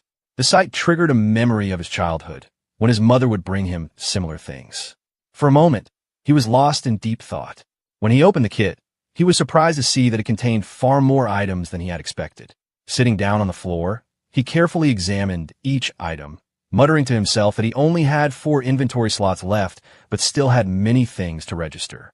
After thinking for a few seconds, an idea struck him. Rather than registering individual medicines, he would register the entire first aid kit. The system initiated the registration process and began scanning the kit. Soon, a system notification popped up, confirming that it was a standard first aid kit with a value of 77,330. Without hesitation, the protagonist accepted it. Back in the corridor, the protagonist returned to Fatty with the first aid kit. Fatty observed how genuinely concerned the protagonist was for him, despite barely knowing him. Kneeling down, the protagonist asked for permission to examine the goblin-inflicted wound. Fatty rolled up his pants, revealing a cut near his calf. Taking a pair of tweezers and some cotton, the protagonist warned him that he would disinfect the wound first. Carefully pressing the cotton onto the cut, he worked with great precision. Although the process was painful, Fatty reassured him that he could endure it. The system immediately notified the protagonist that Fatty's trust and loyalty levels had increased. After partially cleaning the wound, Fatty thanked him. The protagonist packed the first aid supplies back into the kit and expressed concern for the others. Standing up, he instructed Fatty to rest, mentioning that he had some important tasks to take care of. Fatty nodded, agreeing to follow his boss's orders. The protagonist closed his eyes, focused, and activated his ultimate eyes ability. His eyes turned pitch black as he scanned the building, allowing him to see everything happening inside. On the emergency stairs, Deoxu was desperately trying to escape the relentless goblins, while the archer girl provided cover with her impeccable aim, landing perfect headshots on the pursuers. Dong Jian and the glasses guy Geong attempted to help Deoxu create some distance from the goblins, but frustration crept in as they shouted that they could only handle one goblin at a time. They urged Deoxu to run faster. He pushed himself to his limits, but the goblins kept chasing him as if they never got tired. Behind them, the support team fired arrows from behind a reinforced barricade. The shots whizzed dangerously close to Deoxu, but struck the pursuing goblins with deadly precision. Finally, he reached the end of the stairs and leaped over the barricade. However, in a moment of carelessness, 2 goblins pounced onto his back, catching him off guard. Just then, Byungo lunged forward with a loud battle cry. With unwavering confidence, he struck at close range with his bow, taking down the goblins that had latched onto Deoxu. As he stood up, his face was serious, his blue eyes glowing with determination. Without hesitation, he jumped back into the stairwell, charging straight into the horde of goblins. Dong Jian watched in shock as Byungo's rapid and precise strikes thinned the goblin horde significantly. Both he and Deoxu were awestruck by his overwhelming advantage. The rest of the group, witnessing the scene, questioned if Byungo had always been this skilled in combat, remarking that his actions were outright insane. From a distance, the protagonist observed everything and commented that Byungo was doing exceptionally well. At that moment, a system screen appeared, displaying Byungo's status. His full name, Moon Byungo, was revealed, along with his title, Second Vessel. His trust level was at 55, and loyalty is solid 88. He possessed a teleportation ability, allowing him to move within his line of sight using mental energy. However, the cost increased based on the number of companions and the distance traveled. With a sly smile and his darkened eyes gleaming, the protagonist remarked that registering Moon as a vessel had been a brilliant decision. Meanwhile, in the stairwell, Byungo continued slaughtering goblins with deadly accuracy, each strike landing perfectly on their heads. Dong Jian turned to Geong, the bespectacled companion, and asked if the extension cord was ready. Geong firmly gripped it and confirmed its readiness. Next, Dong Jian asked about the water tank. Archer Hiren and their Batman-like ally confirmed it was set. Realizing the plan, Byungo sprinted toward the barricade as Dong Jian urged him to hurry. With a swift jump, Byungo landed safely behind it. For a moment, the goblins thought the group had escaped, but soon after, a massive water tank appeared above the barricade. As the tank tilted, water gushed down, flooding the emergency stairwell and drenching the goblins. Initially confused, the goblins assumed it was just a delaying tactic. However, Dong Jian seized a moment, shouting that this was the perfect opportunity. Geong flipped a switch, sending an electrical surge through the pre-laid wires in the flooded stairwell. The goblins were instantly electrocuted, their bodies convulsing violently as they were struck down. Just then, the protagonist's system screen notified him that he had successfully hunted several goblins of varying levels, including some at level 6 and 7. Another notification popped up, revealing that he had gained significant XP and a total of 334,464 won had been deposited into his account. Additionally, his skill level had increased and a new ability had been unlocked. However, while using his Ultimate Eyes ability, the protagonist suddenly felt an intense pressure surge through his body. A sharp pain spread across him, causing him to tremble in agony. As he focused, he noticed a purple energy radiating from within, gradually expanding outward. The energy spread across a vast area, enveloping the entire building, stairwell, parking lot, and even the goblins chasing his allies. It seemed to function as a scanning mechanism because the system screen immediately detected hostiles and declared that they would be eliminated. As the energy wave dissipated, agonized screams filled the air. The goblins' bodies deformed, twisting unnaturally before they exploded into nothingness, vanishing in the blink of an eye. The system then notified the protagonist once again that he had successfully defeated multiple goblins, including several level 6 and 7 enemies. Yet, despite the massacre, some goblins remained undeterred.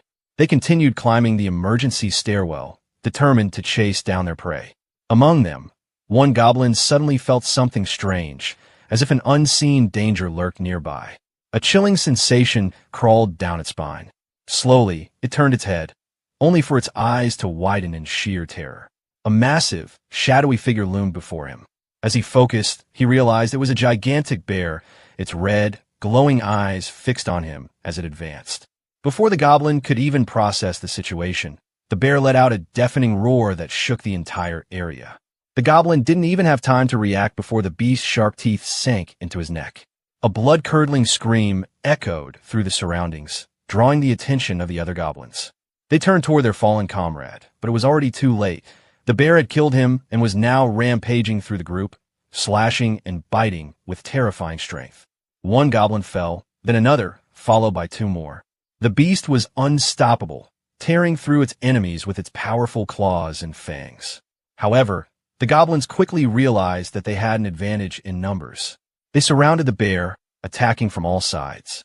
Some clung to its back, while others tried to distract it from the front. The bear swiftly used its claws, knocking off the goblins clinging to its back, but in doing so, it left itself vulnerable. Seizing the opportunity, the goblins sank their sharp teeth into its body. One clung near its eye, while another latched onto its back with a tight grip. The bear roared in agony, thrashing violently, throwing goblins aside with its massive paws. But the sheer number of enemies was overwhelming. The goblins targeted its eyes with their claws, ready to blind it completely, until in an instant, their heads all exploded at once. It was over in a single moment. This was likely the effect of the protagonist's domain expansion ability. The bear, initially terrified and confused, suddenly realized it was safe. At that moment, a system notification popped up, citizenship granted. Exhausted from the brutal fight, the bear's body began to shrink, twisting unnaturally as if manipulated by some unseen force. Slowly, human features emerged from its form, and within moments, the massive beast had fully transformed into a stunning woman. Her brown hair and eyes glowed with intensity, but her body was weakened from the fierce battle. She collapsed onto the pavement of the parking lot, surrounded by the lifeless bodies of the goblins. Meanwhile, the protagonist was still writhing in pain, his Ultimate Eyes ability causing unbearable strain, yet his vision remained as sharp as ever, scanning the surroundings like a surveillance system. His gaze landed on the unconscious woman, and a question formed in his mind. Who is she? The system instantly provided an answer. Her name was Oh Yanju, level 33, with 9 trust points and an A-rank ability. Werebear, a power that allowed her to transform into a beast, greatly enhancing her physical capabilities and regenerative properties. The protagonist's eyes widened in shock, an A-rank ability. The system continued, revealing that Dong Jian and Hiren had reached 50 trust points, unlocking their full loyalty. Meanwhile, Deoxu's loyalty had reached 30, making him eligible to be registered as a vassal. Without hesitation, the protagonist decided to register Deoxu as a vassal. Now at level 25, he had officially earned the title of the third Vassal, possessing 52 trust points and 31 ability points. After his awakening, Deoxu had obtained a B-tier ability, Iron Knight, which granted him the power to summon a full steel armor set and a halberd. Deep in thought, the protagonist realized that a vassal's level was determined by the rank of their awakened ability. He recalled that Fatty had awakened a C-rank ability, Strength of the Gorilla, and had reached level 20. Meanwhile, Deoxu's B-rank ability had pushed him to level 25, while Byungo's A-rank ability, Teleportation, had boosted him to level 30. This led to an important question. Was ability selection completely random? If it was, then Byungo's A-rank ability must have been influenced by his loyalty. But if that were the case, Fatty, who had even higher loyalty than Byungo, should have received at least a B-rank ability instead of a C-rank one. The situation became even more confusing when he considered that Deoxu, with only 31 loyalty points, had somehow obtained a B-tier ability. This raised a critical issue. The conditions for obtaining higher-ranked abilities needed to be understood. It was a crucial question, especially since the number of vassals was limited to just 10. That meant selecting individuals with the highest potential ranking would be the most beneficial strategy. Then, another thought crossed his mind. Did it make a difference if someone awakened first and then became a vassal? The system provided one more piece of information. An awakened individual could freely move between staircases, hallways, and elevators. The protagonist decided it was time to take action. Moving toward the elevator, he activated his ultimate eyes ability as soon as he reached it. His gaze sharpened, scanning everything in detail. Meanwhile, a woman remained unconscious in the parking lot, lying near the lifeless bodies of the goblins. Without wasting time, he called for Fatty, who arrived immediately. He instructed him to bring the unconscious woman from the second floor of the parking lot to their floor. At the same time, the rest of the team was busy dismantling and recovering the materials used for the electric trap near the emergency staircases. Deoxu felt relieved after the sudden defeat of the goblins, but curiosity got the better of him.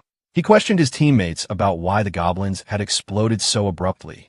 Gaeong speculated that it had to be someone's doing. Dongjan, who was now growing nervous, quickly realized that such a powerful skill could only belong to one person. There was no doubt in his mind. The protagonist had been behind it. A memory surfaced in Dong Jian's mind. When he had first met Fatty, he had described the protagonist as a mysterious individual.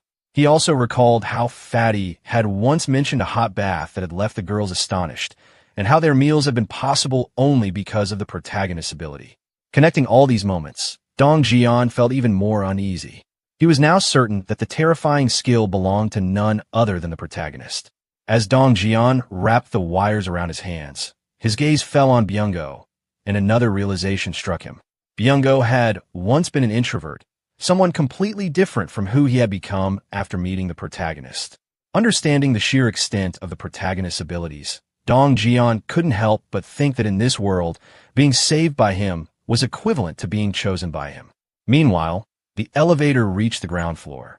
Fatty wasted no time and ran toward the unconscious woman. Lifting her up quickly, he followed the given instructions and headed toward the 30th floor.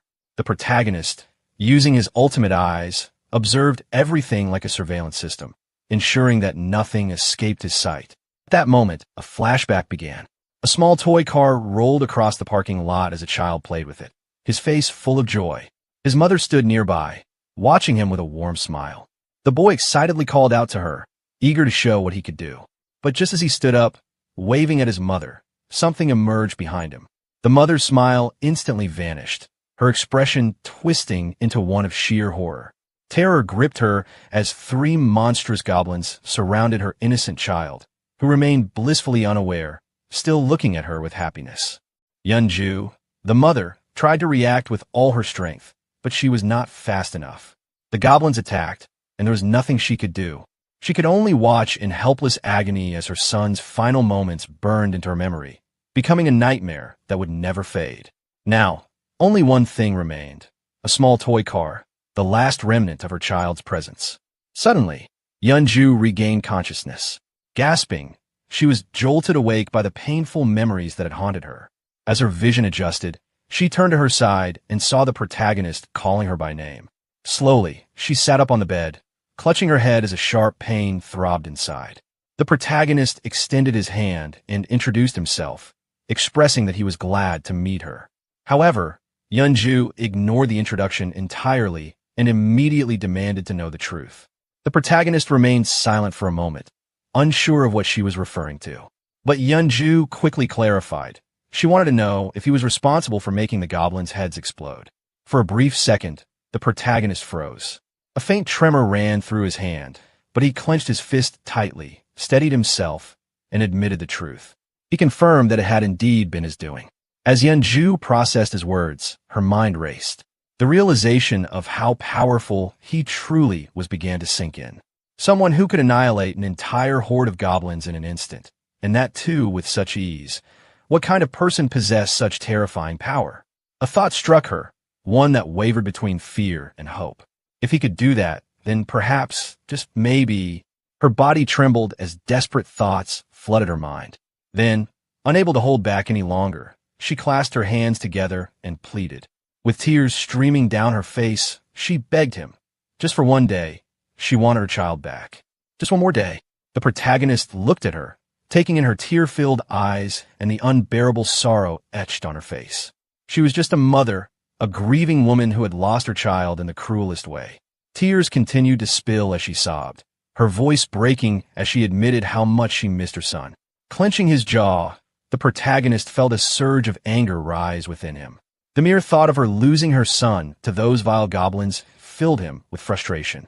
Yeonju wept uncontrollably, her words barely forming through the overwhelming grief.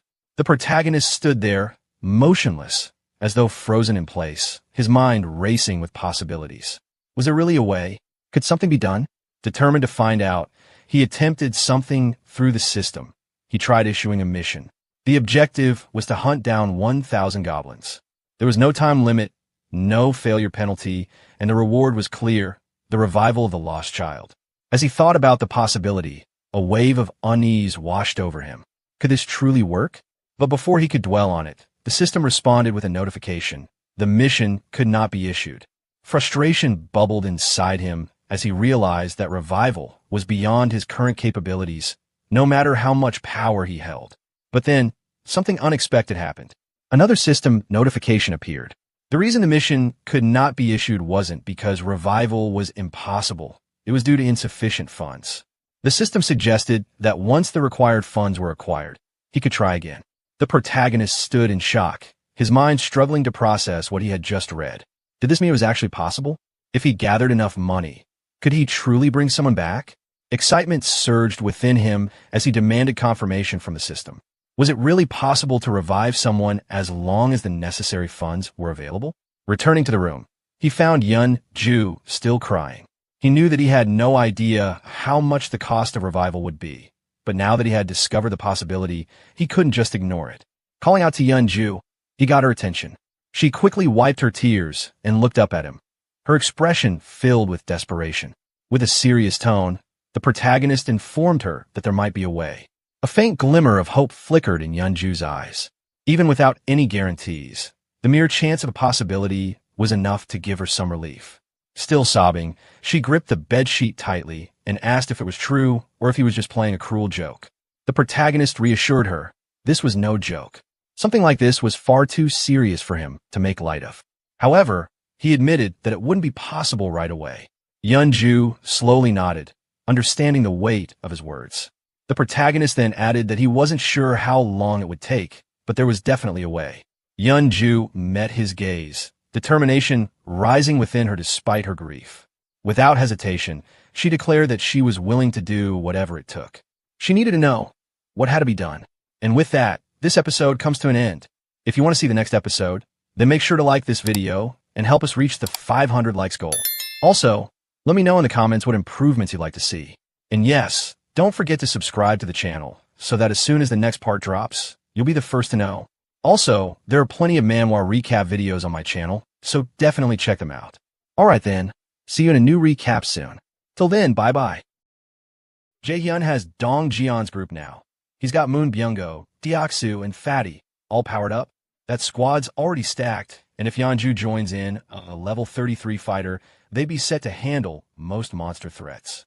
He figures the move now is to upgrade all 7 of his minions. With a small smile, he tells Yanju to get up so he can introduce her to the crew. Right after, Dong Jian steps in and introduces himself. Yanju responds politely, then casually mentions she saw him tossing baseballs to hunt goblins. Dong Jian freezes for a sec, not expecting her to know that.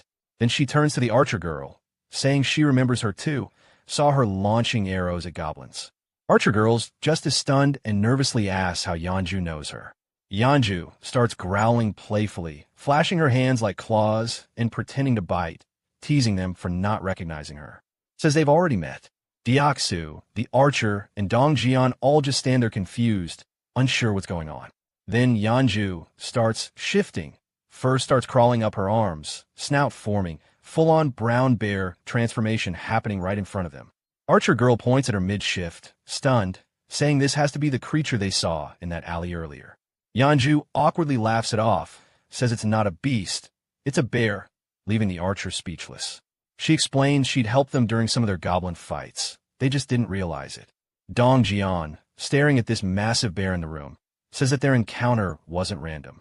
The bear woman nods, saying anyone going against goblins is her ally. Just then, Jaehyun shows up and cuts into the convo, saying it's great they're already familiar. Face serious now, he tells them he's got something big to announce. After thinking things through, he's decided they're going to run the rescue op for Moon Byung-go's grandma tomorrow. The group's all ears as he lays it out. Goblin numbers are way down, so now's the best time to strike. Fatty's going to sit this one out though, he's injured. Jaehyun says he borrowed Fatty's room since Yanju kind of stole the bed. Then he drops the update. Yanju's officially joining the mission. She thanks him, a bit nervous, and greets the rest of the squad. With the meeting wrapped, Jaehyun tells everyone to prep for the next morning. Everyone's locked in, no hesitation. After that, Jaehyun pulls Diaksu and Moon Byung-go aside for a quick chat in the hallway. They're clearly uneasy, not knowing what's coming. He tells them to chill, it won't take long. Then CEO Jun drops the bomb, asking if they know why he called them. Both guys flinch, completely caught off guard. Diaksu stammers, saying he's not sure. Moon Byung-go steps up, guessing it's got something to do with the powers they just awakened. Jaehyun smirks and says yeah, it's about their powers. Then he breaks it down, both of them awaken this time. They're stunned, not expecting their leader to be this sharp. Jaehyun goes on. Moon Byung-go's ability is teleportation. That instantly hypes him up, ready to learn how to use it. Diaksu, on the other hand, gets something called Knight of Steel, and now he's real curious what that means. Jaehyun's face shifts to something more serious. He knows he needs to fully understand their new powers before sending them into the field. He pops open the system screen and checks their progress.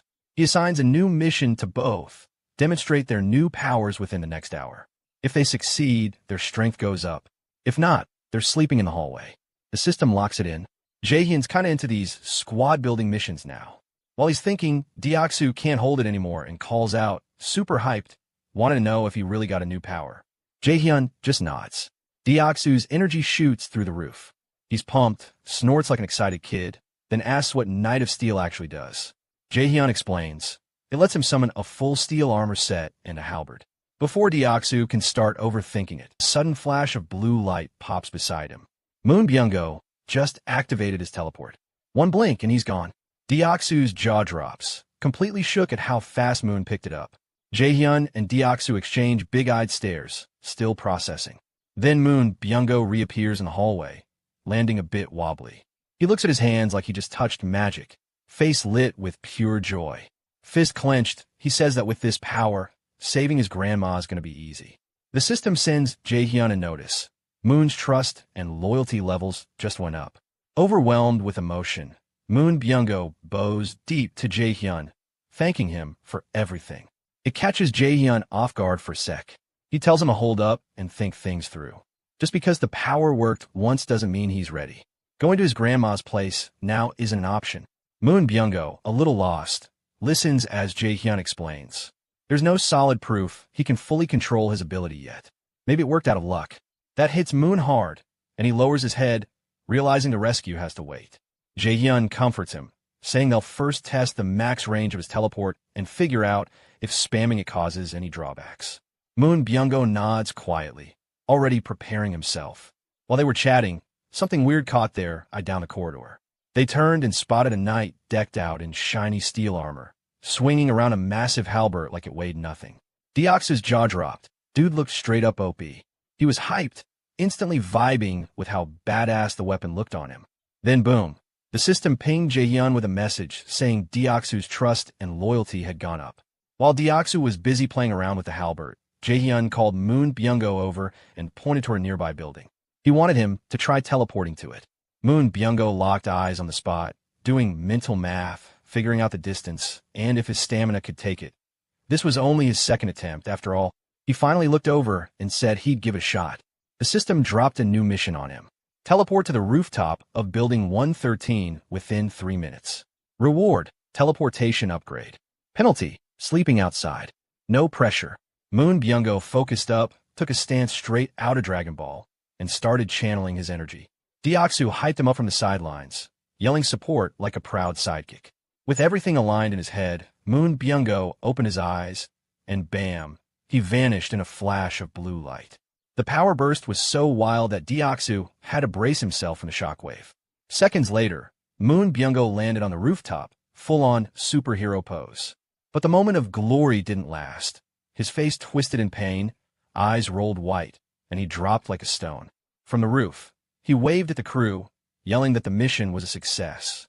The system confirmed it, and Jaehyun let out a deep sigh, proud of how quickly he'd picked up the ability. Moon Byung-go smiled like a kid, riding that high. Then, out of nowhere, he passed out cold right there on the rooftop. Both Jaehyun and Deoxys froze. Vibes went from pumped to panic real quick. Jaehyun wasted no time. He summoned a servant and brought Moon Byung-go's limp body back to the corridor. They laid him on a bed, hoping he'd bounce back fast. Deoxys, visibly stressed, asked if he'd be alright. Jaehyun scanned the system readout and nodded. Just knocked out. The teleport drained him hard. With enough rest, he'd be fine. The system backed it up. Byung-go was healthy, just in deep sleep. Jaehyun added that it probably happened because his body's still adapting to the new skill. Deoxys breathed easier, relieved. Then Jaehyun hit him with a curveball. It was Deoxys' turn now. The system pulled up a new mission. Do 100 push-ups and 100 squats in full steel armor. Time limit, 10 minutes. Reward, buff strength. Penalty, outdoor snooze. No time to complain, Deoxys dropped down and got to work. Steel armor weighed a ton. Every rep burned. Sweat streamed down his face, splattering on the floor as he powered through. He didn't stop. He gritted his teeth and pushed through the squats. When it was done, he stood up like a warrior who just won a boss fight, chest heaving, yelling that the mission was complete. The system confirmed it. Kong Deoxys had pulled it off. Breathing like he just ran a marathon, he leaned against the wall, catching his breath while Jaehyun watched, straight up impressed. With a body like that, sturdy, built, relentless, it's no wonder he crushed the challenge. Suddenly, the system flashed something brand new. Jaehyun narrowed his eyes, reading the odd notification. As he scrolled through it, Deoxys asked if that was really all. Jaehyun gave a warm nod, said he did great and could go rest. The system finished calculating and updated the stats. Deoxys' strength slightly up. Turning to Jaehyun, Deoxys thanked him for all the help, genuine gratitude in his voice. Jaehyun, still processing the surprise notification, could feel the shift in his own body. Energy flowed through him, fists clenched tight, power buzzing under the skin. He looked down, smirked, and muttered that this reward just changed the game.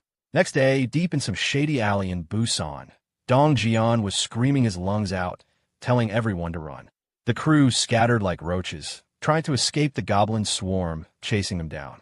But Deoxys didn't budge. He turned around, face full of rage, took one good look, and made his move.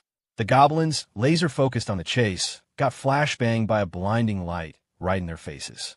As they squinted through it, they saw a giant dude in steel armor wielding a massive halberd.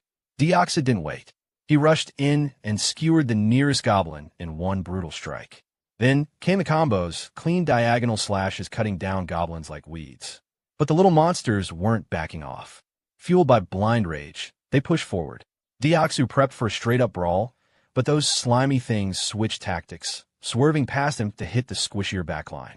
Then, out of nowhere, a volley of arrows started nailing goblins in the head like target practice. Deoxys spun around and saw Moon Byung-go standing there with a bow, told him he'd cover the back, so Deoxys should focus on the front.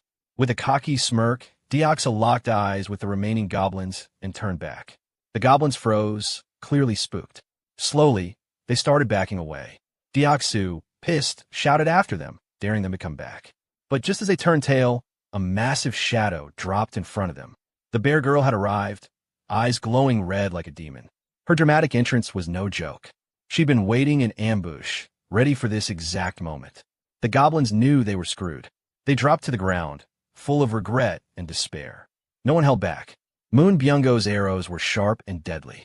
Deoxys's halberd crushed every goblin in his way, and the bear girl shredded through them with her claws like it was nothing. They wiped the whole squad. Dong Jian spotted the opening and yelled to Moon Byung-go to dip. Byung-go didn't waste a second. He bolted toward his grandma's house. While running, he shouted back a quick thanks, genuinely grateful for the backup. Meanwhile, Jaehyun got a system ping. It said Moon Byung-go completed his mission. Another pop-up appeared, starting the reward evaluation. Back in his room, Jaehyun sat there with his ultimate eyes activated, munching on cup noodles, watching the screen. The system chimed again, evaluation complete. The dude just bagged 132,966 won, straight into the Shutin's wallet. Jaehyun froze mid-bite. Actual cash this time. He took a second, then kept eating, thinking things through. Last time Deoxys got strength as a reward, so now the rewards seemed randomized. Made sense. Harder missions, better loot. Another chime confirmed Moon Byung-go had finished all his missions for the day. The system instantly started tallying the rest. Still slurping noodles, Jaehyun cracked a grin. Time to see what he pulled. Boom. System said he hit the jackpot. For anyone clueless, it explained that a jackpot is the biggest prize, like in slots or lotteries. Jaehyun went still, cup noodles stuck halfway down his throat, eyes glued to the screen. Then the reward dropped, a skill point. Jaehyun smirked. Perfect. He could now pick exactly where to drop it. Back on the street, Moon Byung-go was flying through the city, blue aura trailing behind him. His body was tired, sweat dripping, but his brain was in full panic mode. He was thinking nonstop about his grandma. The house came into view, a tiny, plain one, totally open to monster attacks. No barriers, nothing. Didn't even hesitate. He dashed in, straight up stormed through the place, calling for his grandma. Room to room, heart pounding. Then he hit the bedroom. His eyes widened. There she was, curled up on a futon, sound asleep. Calm as ever. He crept in, slowly placing a hand on her shoulder. Whispered her name. She stirred, blinked slowly, voice weak and sleepy. Asked who was there, reaching for him with shaky hands. Then she recognized him. In that second, the air hit different. Moon Byung-go's throat tightened, eyes blurred. He lost it. Full breakdown. Hugged her like his life depended on it, sobbing into her shoulder. Said sorry over and over, heart cracked open. She just smiled, patted his back, called him brave. Said she knew he'd come. Right then, another system message popped up in front of Jaehyun. Moon Byung-go's loyalty hit 100. He officially became a vassal. That bumped the total number of vassal slots up. Jaehyun squinted at the update. So apparently, when someone trusts you enough, you unlock more slots. The screen showed current vassals. Choi Hyungjin aka Fatty at level 20, Moon Byung-go at level 30, and Kong Deoxys at 25. He scratched his chin, so he could level them up too. Tapped the plus sign beside Byung-go's name. Boom, new window. Not enough cash to level up. Then it showed the price. 100 million won. Jaehyun's jaw dropped. Fist clenched. That's what it costs for just one level up. Dude was fuming. Rubbed his temples, punched the table lightly. Then sighed and whispered under his breath that he'd make it up to Byung-go by grinding emissions every single day. Right then, a sudden noise yanked Jaehyun out of his thoughts, instincts flaring. The elevator was moving. His brow creased. His squad was still out there, busy fighting goblins. With narrowed eyes, he activated Ultimate Eyes. Pupils went dark. Vision stretched across the whole building. Outside one of the apartment doors stood two people, a guy carrying a box and a girl knocking, asking if anyone was inside. Something fell off. Their faces didn't scream friendly, and those dark-eyed bags weren't just from lack of sleep. Jaehyun clocked the apartment immediately. Fatty's wife lived there. Inside, she hesitated. Hearing the knocking and voices, she cautiously called out. Figuring it was urgent, she made a snap call and opened the door. The girl greeted her with a bright smile, introduced herself as Kim Dabin, then pointed to the guy beside her, calling him her younger brother, Kim Mi-ho. said they lived in Unit 1701. Fatty's wife, curious, asked why they were there. The girl sighed and said she needed help, leaving Fatty's wife a little confused. Then out of nowhere, the girl burst out, practically yelling that she just wanted to take a shower. Fatty's wife stood there, totally thrown. Out of everything she expected, that was the last. Still processing, she blinked, trying to make sense of it. The girl nodded eagerly, saying that's all she wanted. Just a quick shower. Relieved it wasn't anything wild, Fatty's wife chuckled and waved them in. Easy request, why not? The two stepped inside, thanking her. The guy still had the box on his shoulder and asked where to put it. She asked what was in it. He set it down, and the girl said it was just canned food and a few supplies. He opened it up, revealing exactly that. Canned stuff, nothing shady. Fatty's wife smiled, told them it wasn't necessary, and thanked them anyway. The girl brushed it off, saying it's no big deal. After all, she just barged into a stranger's place with a weird request. Right as she said that, something off to the side caught her eye. Her gaze shifted to the wall lined with bows and Deoxu's baseball bat. She asked if those belonged to the apartment's owner. Fatty's wife wasn't expecting that, but after a short pause, shook her head. Said they didn't belong to the apartment's actual owner. The real ones live in another unit. But it's a messy situation that'd take too long to explain. The girl nodded, saying she understood. Watching the whole scene, Jaehyun deactivated his ability and thought to himself they didn't seem like bad people. He looked out the window, muttering that he'd check it out later. Then added that he needed to talk to them. Maybe ask if they'd help rescue survivors from the nearby apartments. Before he could think too hard, a system notification popped up. Jaehyun blinked. The message read, "You have successfully hunted a red tiger." Another notification followed. He gained a ton of XP. Then boom, 397,832 won dropped into his wallet. And finally, one more message hit. His skill level increased, and he unlocked a new ability. Jaehyun stared, eyes wide. He hadn't even been watching for that long. How did all this go down so fast? Without missing a beat, he forced himself to reactivate Ultimate Eyes, pushing the ability to the edge. The battlefield was still a mess. Dong Jian, the archer, and the dude with glasses were all slightly banged up. Lying in front of them was a dead red tiger. Next to it, the bear woman was down bad, struggling to even move. The rest of the crew stood there, frozen, not sure what to do next. Jaehyun observed, but unease crept in. His gut twisted, chest heavy, as a wave of dread hit. His body jolted with pain, muscles spasming, cold sweat pouring down. The pressure in his chest was insane. He groaned, barely keeping upright. Then, another system message came in. You have discovered individuals who are eligible for citizenship. Through the pain, he barely processed it. So there were still people out there without citizenship. His breath was rough, but he managed to speak. System, grant them citizenship. A new message flashed instantly. A list of names popped up. Citizenship granted. Then another alert.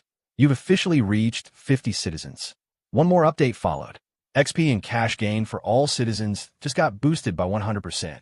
But that wasn't even the last surprise. Another message rolled in. Since the number of citizens hit a milestone, all of them had unlocked a new ability, Power of Trust. Jaehyun stared at the words, brain spiraling. Power of Trust.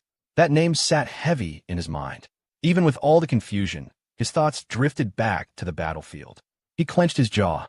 Did anyone get seriously hurt? Back on the streets, Moon Byung-go's barely holding it together, bruised, breath ragged, still hauling his grandma on his back like a damn tank. The rest of the crew's busted up too, scrambling to cover Deoxu while he carries the injured werebear chick. Jaehyun clocks the whole scene and instantly knows this mess is way worse than he thought. And of course, out of everyone, it had to be Yeonju who's badly hurt.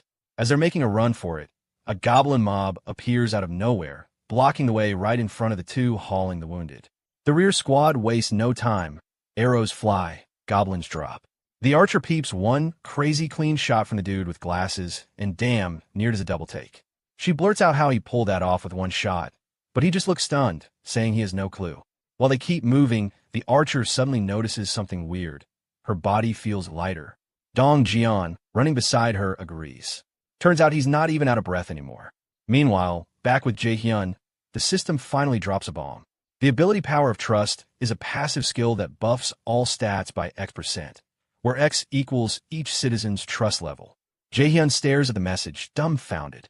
This skill wasn't even in the system before, and now it's cracked. Then it hits him. Every teammate he's got has at least 50 trust points. That means stamina, strength, reflexes, everything just jumped by 50% naturally. At the same time, Moon Byung-go's face shifts like something clicked. He gets the hunch that this is Jae-hyun's doing. The system sends another ping. Both girls have passed 30 loyalty points. That makes them eligible to be registered as vassals. Jae-hyun doesn't hesitate and tells the system to register them right away. The moment it goes through, both girls freeze up, their bodies jolting as power floods in. Then, system update, Kim Gaeong, the archer, hits level 20 and unlocks a new skill, piercing. Yu Hyren hits level 25 and unlocks skilled poisonous mist. Powered up and ready, the two spin around to face the goblins tailing them. Gaeong steadies her aim and launches an arrow. Usually, she nails headshots every time, but this one's on another level. The arrow cuts through one goblin, bounces, and pierces multiple others like paper. She furrows her brows, confused. The system answers, C-rank skill, piercing, powered by mental strength to penetrate through targets. Jae-hyun, arms crossed, watches it all unfold. Now that he knows the ability specs, he immediately commands the system to create a mission. A new quest appears. Gaeong must use piercing to take out 10 goblins in 10 minutes. Reward, boosted piercing proficiency. Penalty, fatigue. While processing this, Jae-hyun shifts focus to the other ability. Unlike piercing, poisonous mist is way more dangerous. It's a B-rank skill that, if used wrong, could put the whole team at risk. He sighs and decides to deal with it later. Suddenly, the system throws another notification. Mission cleared. Gaeong just wiped out 10 goblins. Another alert follows. Daily mission limit reached. Jae-hyun isn't impressed. The reward this time was mid. But now that the fight's cooling off, he figures it's time to check on the citizens on the lower floors. Activating ultimate eyes, he scans the halls. His gaze locks onto a man casually walking toward the bathroom, hands in pockets. Jae-hyun notes the guy's smart, gathering water early before it runs out. He shifts again, spotting a couple prepping to eat. They're managing on their own already, food and water handled. Then something catches his eye. Off in a room, a woman lying still on the floor. No hesitation. Jae-hyun sprints. System flashes another update. Kim Do-jung. Trust level, 18. Ability, healing awakened. His heart pounds. A healer. He locks eyes on the unconscious woman, reads the skill description. She can heal injuries. The urgency hits him like a truck. She's their first healer, and they desperately need her. Without wasting a second, Jae-hyun bolts forward. He's not letting her slip away. After sprinting through the halls, Jae-hyun finally pulls up to the door of the room where the woman had collapsed. Still catching his breath, he composes himself and grabs the doorknob. He tries turning it slowly, hoping it'll just open up. But nope, the thing's locked from the inside.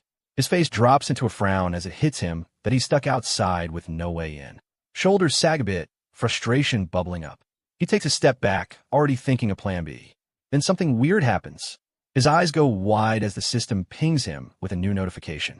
Total randomness, or maybe fate, just handed him a fresh skill.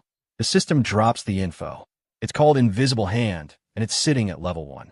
Description says he can summon and control an invisible hand whenever he wants. Reading that, something sparks inside him. His fists clench as he accepts this wild, unreal power now in his corner. Quietly, he sends out a mental thanks for the unexpected gift. He shuts his eyes for a sec, locking his focus on the door. Visualizing the lock giving in like it's bending to his will. When he opens them, boom, floating in front of him is a tool. A sturdy bolt cutter, glowing with the same weird energy he started relying on. Without hesitation, he grabs it. The cold weight in his hand makes it real. No delay, he positions it at the lock and squeezes. A loud snap breaks the silence, and just like that, the lock's done. One push and he's inside. The room's dim, and right away his eyes land on her, lying there, not moving. Now that he's closer, her stillness gives the whole place an eerie vibe. He drops to his knees beside her, eyes full of concern. He gives her shoulder a gentle nudge, his tone calm but firm, urging her to wake up. No response. Dread starts creeping in. He checks her for injuries, scanning carefully. But what catches his attention instead is her face. Pale as hell, lips dry and cracked. The signs scream dehydration, and it's bad. His brain kicks into overdrive. This level of dehydration is dangerous. She needs help ASAP. He looks around, trying to find something that might stabilize her. His eyes scan every corner. Then something off catches his attention. There's water in the room, but she's still like this. It doesn't add up. The contradiction sends chills down his spine. He glances at her again, brushing off the confusion. Now's not the time to get lost in thoughts. Priority is saving her. An idea forms. He opens the system interface. It might actually work. He assigns her a mission, a simple one: breathe. Reward: instant recovery from dehydration. The system processes it, charging 10,000 won. Within seconds, a soft blue glow surrounds her. Jaehyun watches closely, heart pounding. Then, faint breaths escape her lips. Weak but there. She's waking up. Her eyelids twitch, finally fluttering open. Her vision's fogged, just a blurry silhouette in front of her. A voice reaches her ears, asking if she's awake. Her mind tries to make sense of it all. Her voice, shaky and confused, asks who he is and why he's in her room. Jaehyun straightens up, meets her hazy gaze. He says he lives in the unit just above hers. She blinks, still groggy. It doesn't fully register. Still lying there, she questions how he got inside. Jaehyun sees no point in hiding anything. He tells her he saw she wasn't okay and broke the door to get in. Silence lingers between them. Then, her breath catches. Her face changes as realization sets in. Tears stream down, no words. Just quiet crying, like everything she bottled up finally exploded. She tries to wipe her face, shoulders trembling as she pulls herself together. Jaehyun watches her, instantly sensing something deeper is wrong. It's not just exhaustion, not just confusion. He takes a breath, says her name, Kim D-jung, his voice steady, soft. As she pushes herself up, still shaking, he continues. He apologizes for barging into her life like this, but tells her he needs her help. There's urgency in his words. It makes her freeze, even in her distress. Now sitting upright, eyes glossy with tears, she looks at him. Her lips are dry, barely moving as she listens. Jaehyun doesn't waste time. He explains, one of his allies is badly hurt. The words hit her slowly. She turns to face him, trying to process what he just said. Silence stretches. She stares, confused. His ally, seriously injured. He's telling her this. She doesn't get it. She doesn't even know this guy. Panic builds inside her. He wants her to save someone. Her. It feels unreal, like he picked the wrong person. Then, out of nowhere, something hits her. How does he even know she's a nurse? Her breath freezes. She never told him. No one in the building should know. The unease creeps in.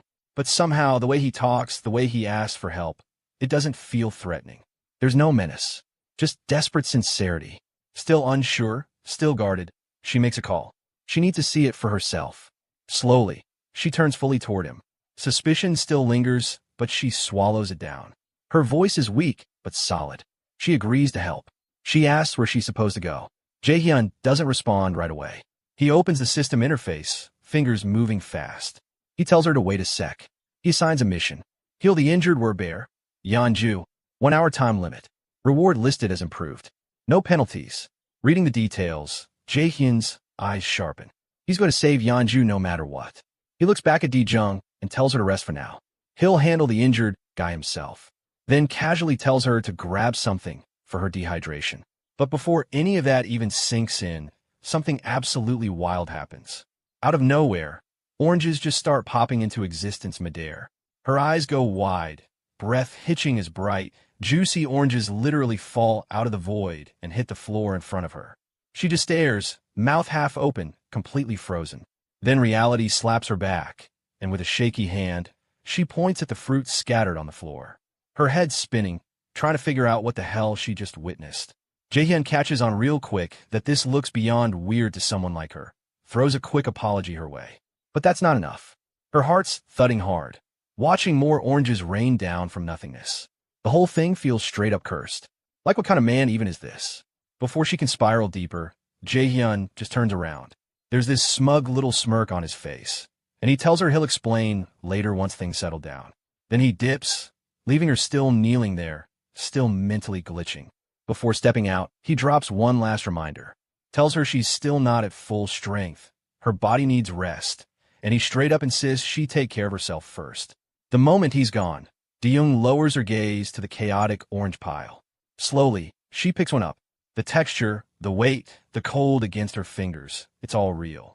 She gives it a small squeeze, half expecting it to disappear like a glitch, but it stays solid, A chill crawls up her spine. She mutters under her breath, still trying to convince herself this isn't some fever dream, because this kind of thing just doesn't happen. Meanwhile, Jaehyun is already on the move. Dude wastes zero time. Heads straight back to his apartment with fast, focused steps. Mind locked in on helping his people outside as soon as he can. The system hits him with a ping. Healer's trust level just went up. He pauses for a sec, staring at the notification. It's clear she didn't trust him before, but now something's changed, even if just a bit. Still not enough to let his guard down. Trust takes time, and he gets it. If someone had broken into his place randomly, he'd probably react the same. He shakes it off and steps out onto the balcony, looking down at the street. His thoughts are heavy, but then everything freezes. Blood goes ice cold. Charging through the street below is a massive red tiger. Beastly, furious, lightning fast, and it's chasing his crew. His chest tightens as he spots his allies, sprinting like their lives depend on it. The fear in their movements says it all, but the monster's closing in, its fangs gleaming like death itself. The damn thing locks eyes on them, body moving with terrifying precision. It's not just a threat anymore. It's full-on predator mode. Jaehyun's head spins with panic. This is way past dangerous. This is straight-up slaughter incoming. Down below, chaos is popping off. The red tiger prowls like a demon, every step dripping fear into the squad's hearts. They're running wild, not even daring to look back. Survival mode fully kicked in. In the middle of the chaos, Hiren, the poison girl, fumbles. Her foot rolls weird, pain shoots up her leg, and she crashes hard. Her scream cuts through everything. Archer and Dong Jian instantly stop, faces twisted in panic, calling out to her like she's slipping through their fingers. Hiren grits her teeth, trying to move, trying to fight through the agony, but her body's basically shutting down. Exhaustion hits like a wall.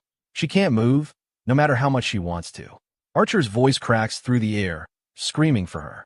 Meanwhile, the red tiger's already coiled up, eyes locked on her like it's savoring the kill. It lunges just as she manages to stagger up, completely unaware how close it's gotten. Her mind's off somewhere else, maybe clinging to a last-ditch idea, maybe just in denial. And then she turns. That 1 second of eye contact is all it takes. The truth slams into her.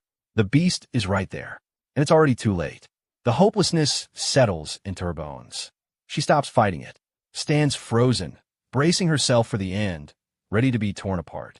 And then, flash, violet smoke. She's gone. The tiger's jaws snap on thin air. A low growl rips through its throat, eyes burning with pure confusion. It doesn't get it. 1 second she was there, the next gone. The failed kill pisses it off even more, throwing the beast in a full rage mode. Right then, Hiren popped back into reality, dazed, drenched in sweat, and gasping like she just ran through hell. Her brain was glitching, trying to process whatever the hell just happened. Felt like she died or something, maybe even crossed into the afterlife. But the pain in her body said otherwise, sharp, raw, and way too real. That's when her eyes landed on him. Jaehyun, standing there, staring at her like he just yanked her back from the edge. It was way too close. One blink slower, and she'd be toast. The weight of that hit him hard. Hiren, still shaking like a leaf, looked up at him but didn't say a word. She was done, emotionally and physically. Just outside, the others were still in chaos mode, running for their damn lives. Jaehyun inhaled deeply, tried to reset his brain. At least he bought them a little breathing room. One less person in immediate danger meant the rest had a sliver of hope to escape. Then boom, his system screen lit up. A fresh alert. He just found people who met the criteria for citizenship. The system straight up asked if he wanted to approve it. He didn't even get to process that before something shifted in the corner of his eye. Moon Byung-go appeared out of thin air, teleporting right into the apartment with his grandma in his arms. Dude was panicked, breathing hard, but still holding on tight to the old lady. He turned to Jaehyun, eyes pleading, silently begging him to protect her. Jaehyun glanced at both of them, saw the fear in Byung-go's eyes, but his own mind was stuck on something more pressing. He raised his hand, signaling Byung-go to wait. There was bigger shit going down. Byung-go opened his mouth, ready to argue, to demand answers, but when he saw the look on Jaehyun's face, he shut it. The seriousness in his eyes made it clear. Whatever was happening now was beyond what he could handle. He just nodded, understanding that Grandma wasn't top priority right now. Down on the streets, the red tiger was still on the hunt, locked onto the fleeing group like a beast possessed. It wasn't backing off, not even a little. Its killer instinct was dialed all the way up. Jaehyun clenched his fists, forcing himself to stay locked in. He had no choice. He activated his new skill, Invisible Hand, and made the call. That tiger had to die. No other option. Meanwhile, the archer, Dong Jian, and Togi, still dragging the busted-up werebear, kept sprinting. But the damn tiger was catching up no matter how hard they ran. Dong Jian threw a quick look over his shoulder, stomach twisting into a knot. If this kept going, they were going to get wrecked. He had to step up. No thinking, just instinct. Dong Jian skidded to a stop, stomped his foot down, and gripped one of his baseballs like his life depended on it. His heart thundered in his chest as he pulled back his arm, channeling every ounce of power he had. A faint blue light started glowing around him, getting stronger with every second. He chucked that ball with everything he had. It cut through the air like a damn bullet. For a second, hope flickered. Maybe that would land. But nah. The tiger dodged like it had hacks on. A nasty growl tore through the air. The red tiger lifted its head and let out a roar that shook the streets, loud and violent, flexing its dominance. The archer screamed for Dong Jian to run, her voice shaking with terror. But it was already too late. The tiger locked eyes on him, fangs bared, claws ready. Dong Jian gritted his teeth. He knew there was no outrunning it now. But he had one play left, one shot at doing something right. He yelled at the others to keep running and, without flinching, sprinted in the opposite direction. If he could drag the tiger away, even if it meant dying, then maybe they'd get out alive. His lungs burned, legs screaming, but he didn't stop. Deep down, he knew this was his final run. Still, he pushed forward. As he neared a parking lot, he silently hoped that goblins or some random monster would show up and draw the tiger's attention. But that thing was still right on him. It was clear now, this really was the end. While running, he risked one last glance back. His breath caught in his throat. The tiger's monstrous fangs were inches away, massive and sharp as hell. No surviving that. Their eyes locked, and in that split second, both of them understood this was it. No second chances. Just when everything seemed hopeless, when he was fully bracing for death, something wild happened. A purple force pulsed into existence, snapping around the red tiger's neck like a whip. No warning. It coiled tight, fast as lightning. Then it yanked hard. The tiger's head got slammed into the pavement with bone-cracking force. The ground straight up shattered from the impact, debris flying everywhere. The tiger snarled in rage, thrashing like a beast possessed. It tried to dig in, claw the ground, do anything to fight back. But that invisible force didn't care. It just kept pulling, lifting the tiger off the ground like a toy. The purple energy squeezed tighter, choking the life out of the monster. It was obvious. This wasn't nature. Someone was doing this. And Dong Jian, still frozen in shock, knew exactly who it was. No doubt, that was Jaehyun's power. A few moments later, the archer chick and a glasses dude pulled up, totally out of breath from sprinting the whole damn way. They were freaked out, thinking something happened to Dong Jian. But the scene that greeted them had both just standing there, stunned. Their eyes went wide, dead-ass shocked, watching the red tiger still squirming, its body hanging midair, getting the life choked out of it by some freaky, invisible force. While the archer was processing the madness, a system screen popped up in front of her, glowing faintly in the dim surroundings. She froze for a sec, then locked her eyes on the text. Her whole vibe shifted. Her eyes shot open, brain clearly running a mile a minute as the info hit her. But then, after one long breath, she calmed down, steadying herself. No hesitation, no drama. She faced her crew and stepped forward like she meant business. Up above, Jaehyun was perched at his lookout spot, eyes sharp and calculating, watching everything go down. No need for him to jump in anymore. His part was done. Now it was all on Gaeong, the archer, to finish the job. If she landed the last hit, he'd get 4 times the loot. Easy math. Down below, the red tiger was still trapped and struggling hard, gasping for breath and losing its mind. But it was already game over. The archer knew what this meant, and she wasn't about to rush it. This was the shot, her most important one yet. The tiger's burning eyes locked onto hers, full of pure desperation. It was begging silently, hunting for some last scrap of hope. But she wasn't moved, not even a little. Her face was ice cold. No pity left for this sorry excuse of a monster. She pulled back her bowstring, channeling this wild blue energy into her arrow. The pressure was insane, air literally vibrating around her. Then boom, she let it fly. The arrow ripped through the air like vengeance itself, tearing through the night. The second it landed, Jaehyun got a system ping. You just bagged a level 28 red tiger. XP gains loaded. And, yup, Korean 1623117776 just hit your shut-in wallet. As the tiger's lifeless body hit the dirt, another notification popped up. Team trust and loyalty went up. And right after that, another message hit. Dong Jion's loyalty hit 30. He now qualifies to become a vassal. Jaehyun cracked a smug smile. Everything went down exactly how he mapped it out. He gave himself a nod before tapping accept on Dong Jion's vassal registration. A few moments later, the scene cut to another part of the building where someone was being patched up. It was the healer, the same woman who had collapsed earlier from total exhaustion. Now she was back on her feet, hands glowing faintly as she poured her energy into the injured. Wounds closed up fast under her touch, disappearing without even leaving scars. Her first priority was Yeonju. Her body had been torn up badly in that nasty clash with the red tiger. Jaehyun watched from a distance, realizing just how insanely lucky they all were to have a healer on their side. Dong Jion came stumbling in, still wheezing for air. Wasting no time, Jaehyun demanded to know what the hell had gone down below, especially why those red tigers had shown up. Dong Jion, his voice tired but thankful, explained that the spot where Moon Byung-go's grandma's house used to be was basically red tiger turf. They'd killed one, but another had rolled up right after, proving the place was way deadlier than they had assumed. Jaehyun mulled it over. It made sense. There was never any reason to think goblins were the only creeps crawling around here. And, come to think of it, there weren't even goblins in this part of the area. That meant those little bastards had probably already taken over the nearby buildings. If Grandma had stayed inside, she would have been toast. The only reason she was alive right now was because she'd been sitting in red tiger territory without knowing it. Jaehyun let out a long breath and shook his head. The amount of dumb luck at play here was straight up wild. Then, another system notification popped up showing Kim Gaeong's quest results. 73,312 won had been used for it. The healer sighed in relief once she saw her task had gone through. Seeing her reaction, Jaehyun stepped up and told her she did a solid job. But she quickly waved it off, saying all she wanted was to finally go home. Before anyone could answer, a voice cut in. Wait up. Fatty finally reappeared after lying low and recovering.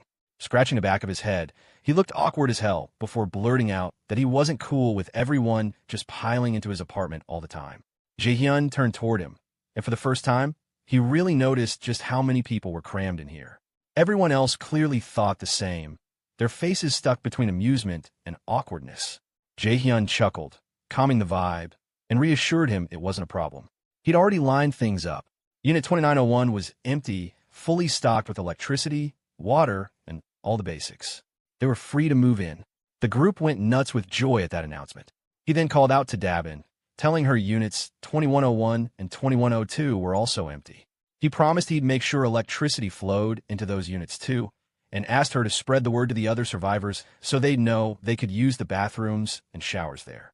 Dabin and her brother glanced at each other before nodding, saying they'd handle it. Then Jaehyun added that out of those two units, Dabin and her brother could claim one for themselves. That floored them. Their jaws practically hit the ground. Jaehyun stayed calm, saying the other survivors could take the remaining unit. Once that was settled, Jaehyun shifted gears. He said he had a favor to ask. Dabin, still stunned, told him to spit it out. Without flinching, Jaehyun said he wanted her to act as the messenger between him and the rest of the survivors.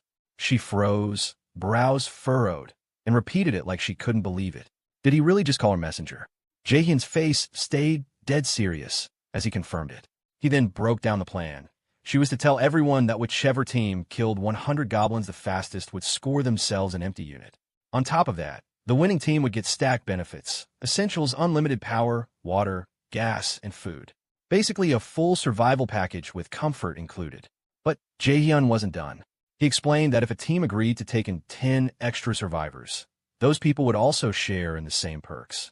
For a moment, the air got thick, heavy with tension. Everyone felt the weight of what he was putting on the table. Then, almost like he expected it, Jaehyun added one last note. She needed to tell them that the distribution of benefits could take longer depending on which floor their new unit was on. As he studied their reactions, Jaehyun realized the truth. Every move from here on out was a chess game, and he was the one moving the pieces. Only those who proved their worth were going to get the resources they needed. Out of nowhere, a system notification popped up in front of Jaehyun. An official mission to wipe out 10 goblins. The quest came with a brutal 168-hour timer, some mid-tier XP as a reward, and a nasty penalty for failing, straight-up ban from using shared facilities. A final flashy line appeared, waiting for his confirmation. Outside, shit was already hitting the fan. One poor bastard was sprinting for his life, chased down by a massive horde of goblins. His lungs were on fire, his legs were dead weight, but he had no choice but to keep going. The goblins were raging, shrieking with that creepy hunger in their glowing eyes. The dude in the red jacket was already spent, every step filled with regret for even getting into this mess. He cursed himself, but kept telling his brain to just last a little longer. Ahead, he spotted a door leading to the parking lot. His last damn shot at survival. The goblins were right on his ass, claws out, ready to shred him.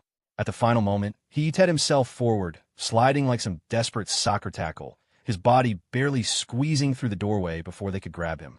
With whatever scraps of breath he had left, he screamed for the others to attack right away, his voice cracking with panic. 3 other squad members stepped up, each armed with spears, calm but dead serious. They gave a red jacket guy some props for baiting even more goblins than expected. Then, without hesitation, the spear boys charged. Their weapons tore through goblins like butter, each thrust practiced and deadly. Goblins stumbled back bleeding, but others kept pushing with wild fury. The squad cut them down one after another, bodies flung back with every blow. Realizing they were screwed, one goblin let out a shrill screech, a command to retreat. Instantly, several goblins bolted, not even looking back. The spearmen yelled to strike fast before the bastards could escape. One of them suddenly grinned like a psycho, mischief blazing in his eyes. He asked the others if they wanted to see something cool. They nodded, curious but not sure what the hell he was cooking up. The red-haired guy locked in, tightened his grip on the spear, and with raw brute force hurled it at the fleeing goblins. It ripped through the air like a damn rocket. One goblin, dumb enough to think it had escaped, got nailed square in the back, convulsed, and dropped dead. The redhead turned back with a cocky grin, asking the twins if that was badass. The twins were wide-eyed, instantly agreeing it was sick as hell. Stretching his arms like it was just a workout warm-up, the redhead casually asked how many goblins they each bagged. The left twin proudly flexed with 22 kills. The right twin smirked, claiming 23. The redhead's grin widened. Together they had already crushed over 100, officially completing the mission. The twins blinked, shocked at how quick it all went down. Then Min, the red jacket guy, stormed over pissed off.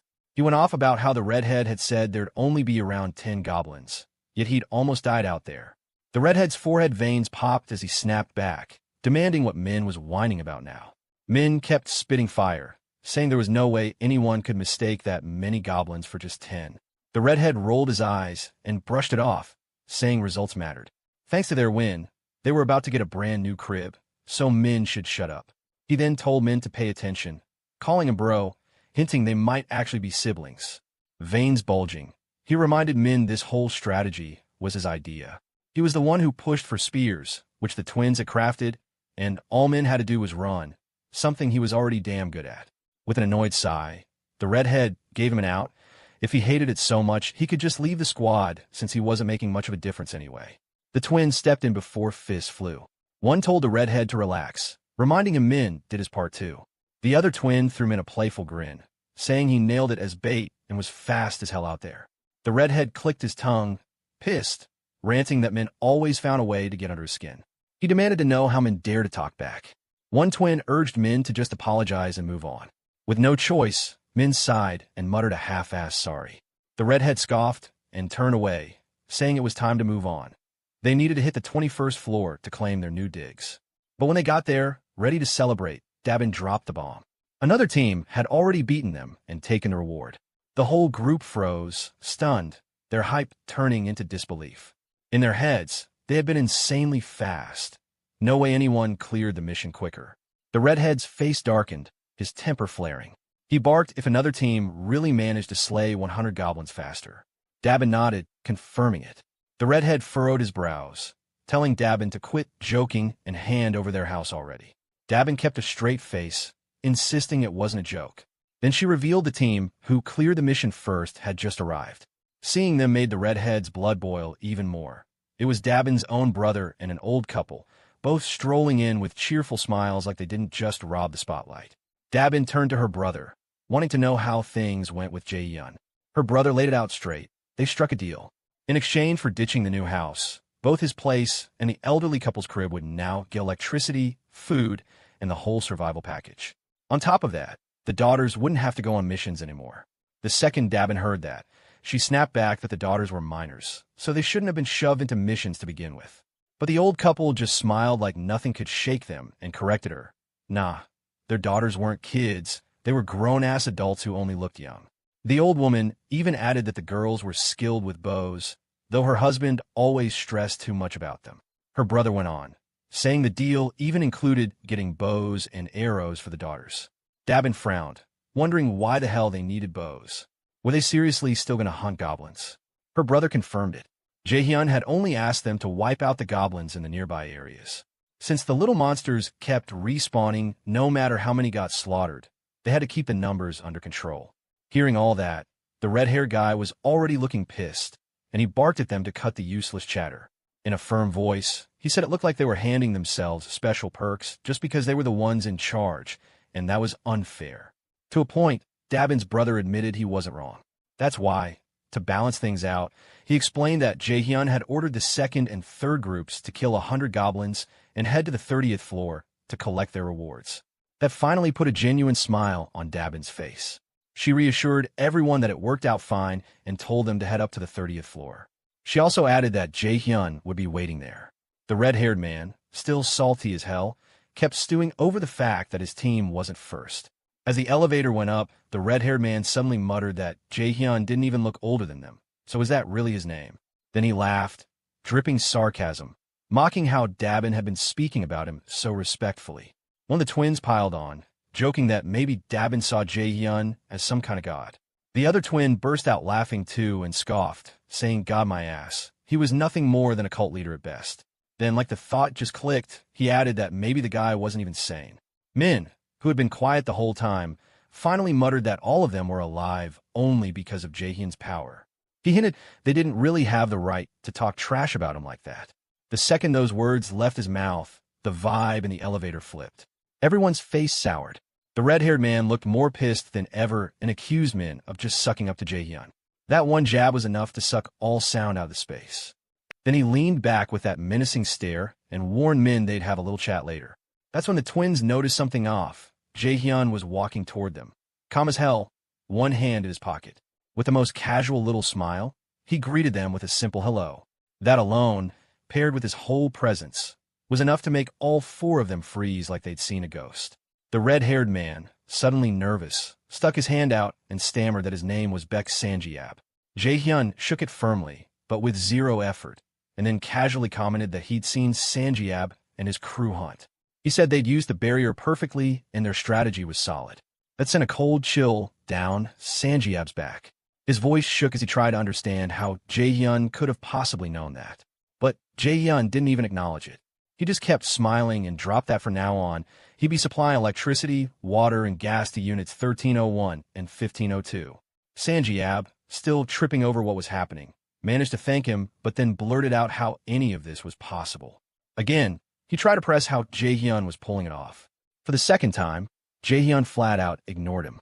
Instead, he reminded them they'd earned those benefits fair and square by killing 100 goblins.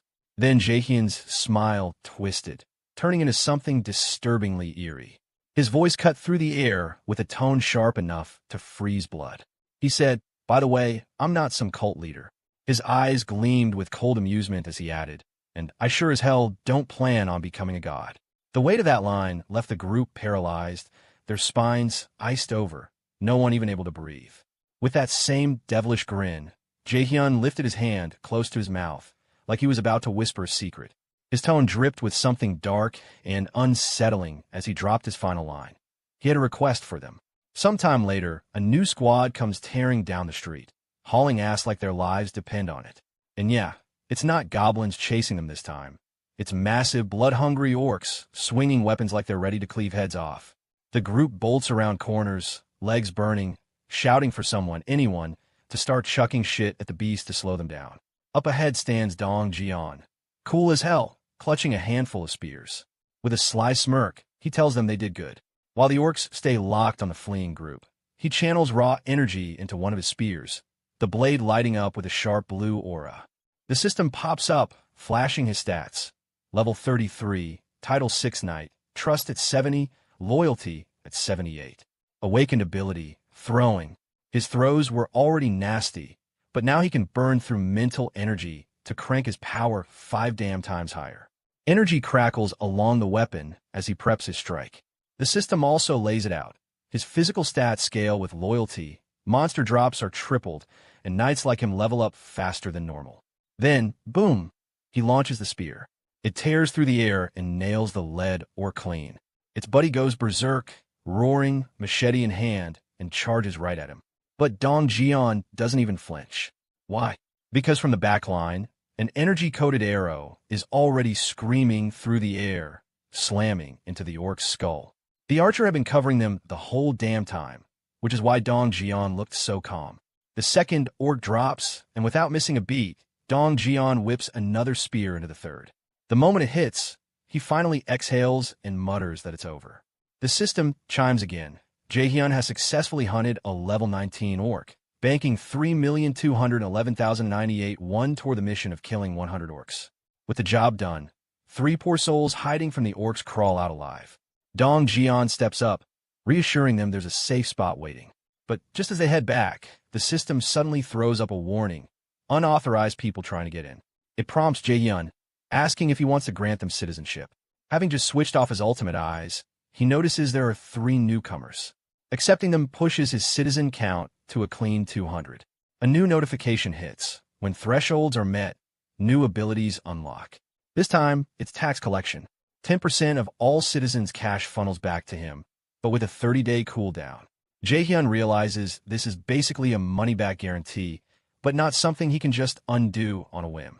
He bites his finger, pissed he has to wait, knowing he doesn't have the luxury of time. He's running out of it. His parents still need saving, and he's got to send Dong Jian's team soon. He experiments, redistributing 30% of the collected cash as an investment.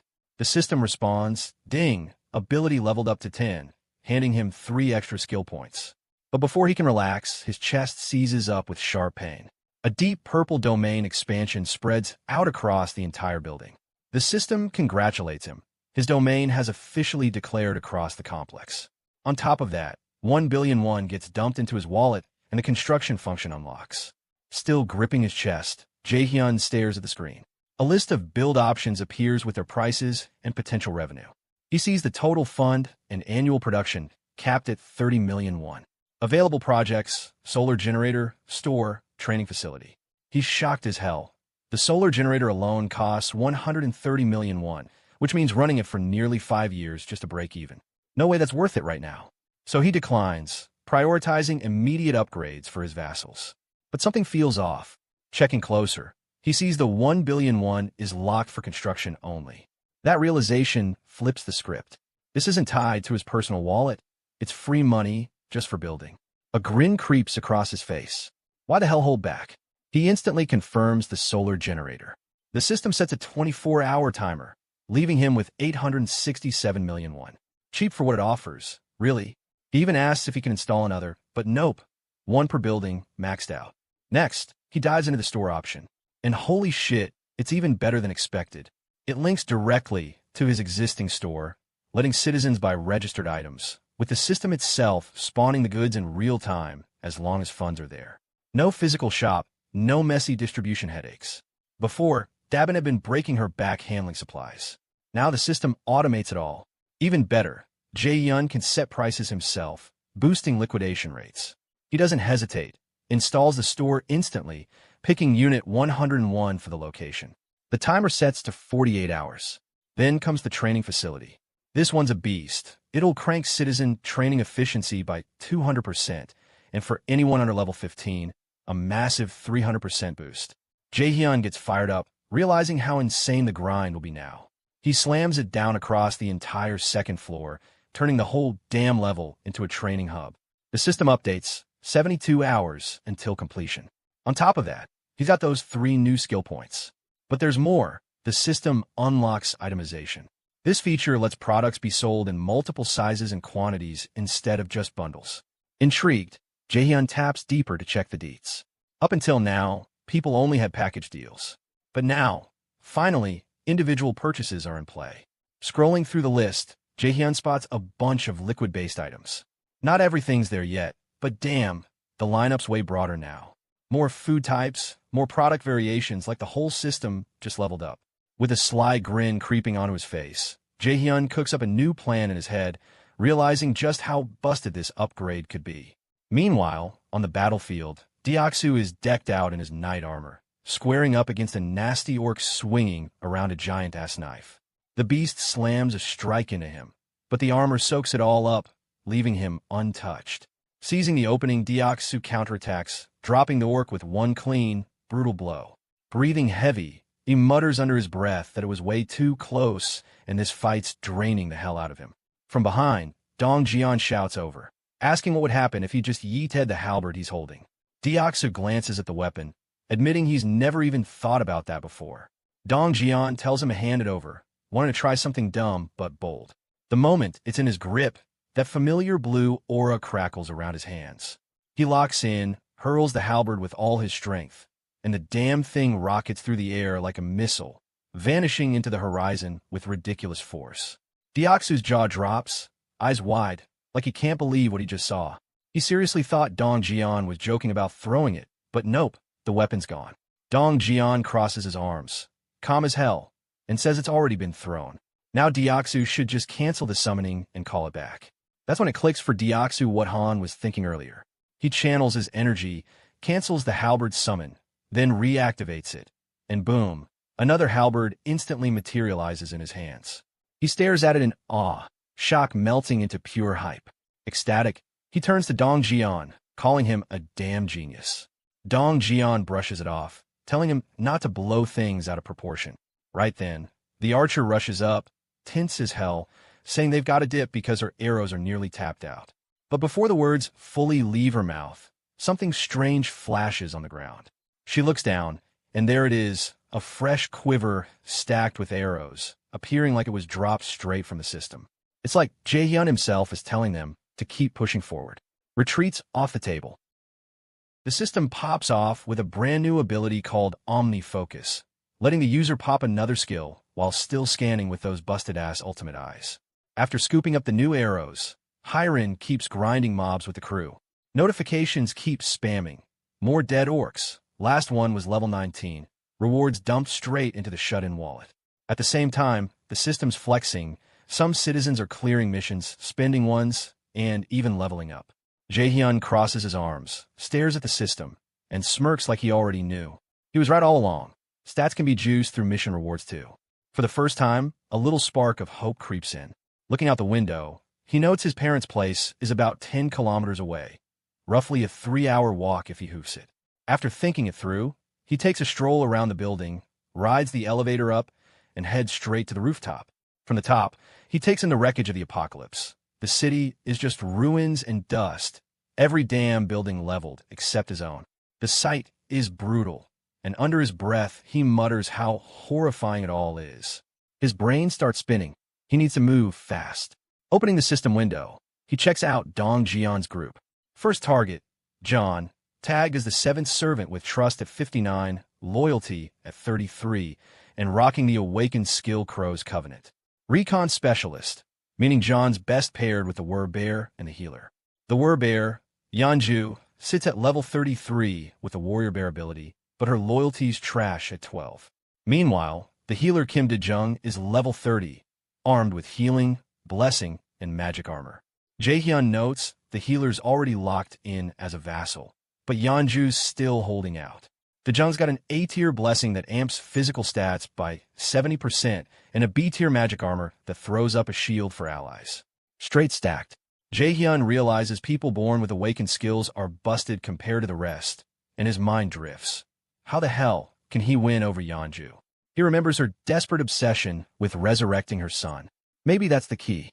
He opens the resurrection tab, but the system immediately slaps him. Not enough cash. He grits his teeth, pissed at being broke in the worst way. Then the idea hits, crank the mission difficulty through the roof. He declares a mission to hunt a level 40 monster, full knowing it's insane and would spit out fat rewards. He slaps a 24-hour time limit on it. Penalty is death. But the system still refuses, not enough to pay the resurrection cost. Jaehyun cedes, fists clenched, ready to punch a hole in the damn wall. Before he can spiral, another notification dings. Confirmation of a level 18 or kill. That's when it clicks. Maybe a group mission would work. Without wasting time, he sets a mission to take down a level 40 or higher beast, still with the 24-hour limit and the same death penalty. This time, though, he tweaks the reward. Yeonju's son will be resurrected, but only for one single day. He accepts. That's enough to bind her loyalty. Back in his room, Jaehyun hears desperate banging on his door, followed by a frantic voice begging him to open. He cracks the door, and before he can even react, Yeonju barges in, eyes red and body trembling. She already heard the news, the chance to bring her son back, even for a moment. Tears pour as she chokes out that she'll do anything, absolutely anything, and she's ready to start right now. Jaehyun stays cold, telling her it's possible, but the terms are strict. 24 hours to clear the mission, 24 hours of resurrection. Upon hearing this, she collapses, bawling uncontrollably, drowning in hope she never thought she'd feel again. Through tears she thanks him, overflowing with gratitude, saying she'd be happy just to have one day with her son. With fire in her voice, she swears she'll give it everything. Right then, the system notifies that her loyalty has cracked past 30. She's now eligible to be registered as a vassal. Sometime later, Jaehyun is sprawled on his bed, eyes locked on the ceiling like he's lost in thought. With nothing but sheer mental flex, the lights flick on. Realizing he nailed it, he shifts his focus to the faucet, testing the same trick. He stares it down, channeling his will, and at first only a couple weak droplets slip out. He pushes harder, grinding down with pure focus, and the faucet bursts wide open, water blasting out full force. Jaehyun smirks, relieved but low-key unfazed. This is dope, but he's already getting used to it. He mutters that it feels like he's turned into a damn mage, straight outta Harry Potter, wand or no wand, bending electricity, water, and gas like it's second nature. Then the system hits him with an update, store earnings being tallied. A fat 320,981 won just drops into his shut-in wallet. Jaehyun does some quick math and realizes that if profit hit 320K, total sales had to have cleared over 1.5 mil today. He fires up the ultimate eyes, peeking into every floor of the building, checking on what people are up to. On another floor, one dude asks how much they still gotta save. The guy holding a bow sighs, saying the bow alone cost 150K, and today they only racked up 10K, meaning it'll take 15 days. The first guy snaps, calling him a dumbass, pointing out he didn't even count the cost of food and water for those 15 days.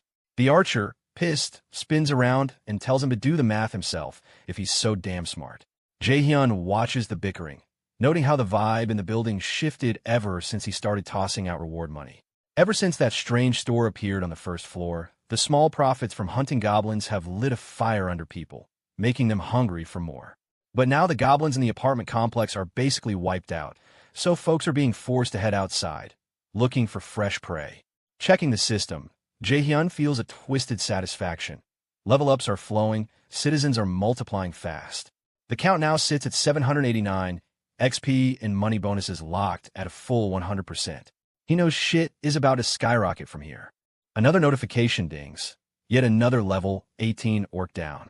Meanwhile, below, Yeonju is tearing into goblin waves like a damn wrecking ball.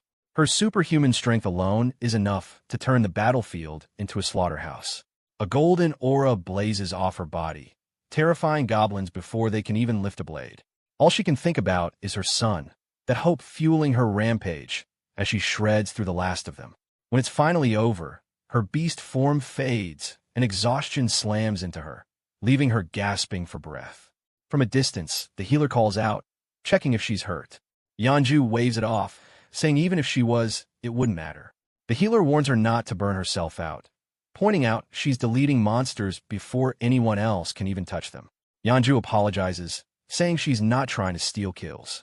The archer laughs and asks why she's even saying sorry, pointing out she's making things easier for everyone by wiping them so fast. Yeonju finally breathes easy, realizing her squad isn't pissed at her after all. Watching from afar with ultimate eyes, Jaehyun admits forming this squad was a damn good call. The The system then pulls up Yanju's updated stats. She's hit level 40, her trust and loyalty locked at 66, and new powers unlocked beyond her bear form. Ancient Lifeblood, Primal Frenzy. The first one spikes her melee attack damage by 50%. On top of that, if she takes wounds, her regen skyrockets, healing her way faster. And when her eyes flash crimson at the sight of blood, her body goes wild, her physical strength surging by a brutal 300%. Before she can even process all that, a monstrous roar rips through the air. It's loud, guttural, and it chills the whole squad instantly. The sound grows closer, heavier, like something massive is barreling toward them. Then, from the shadows, it steps out, an orc, scarred all over, radiating raw menace.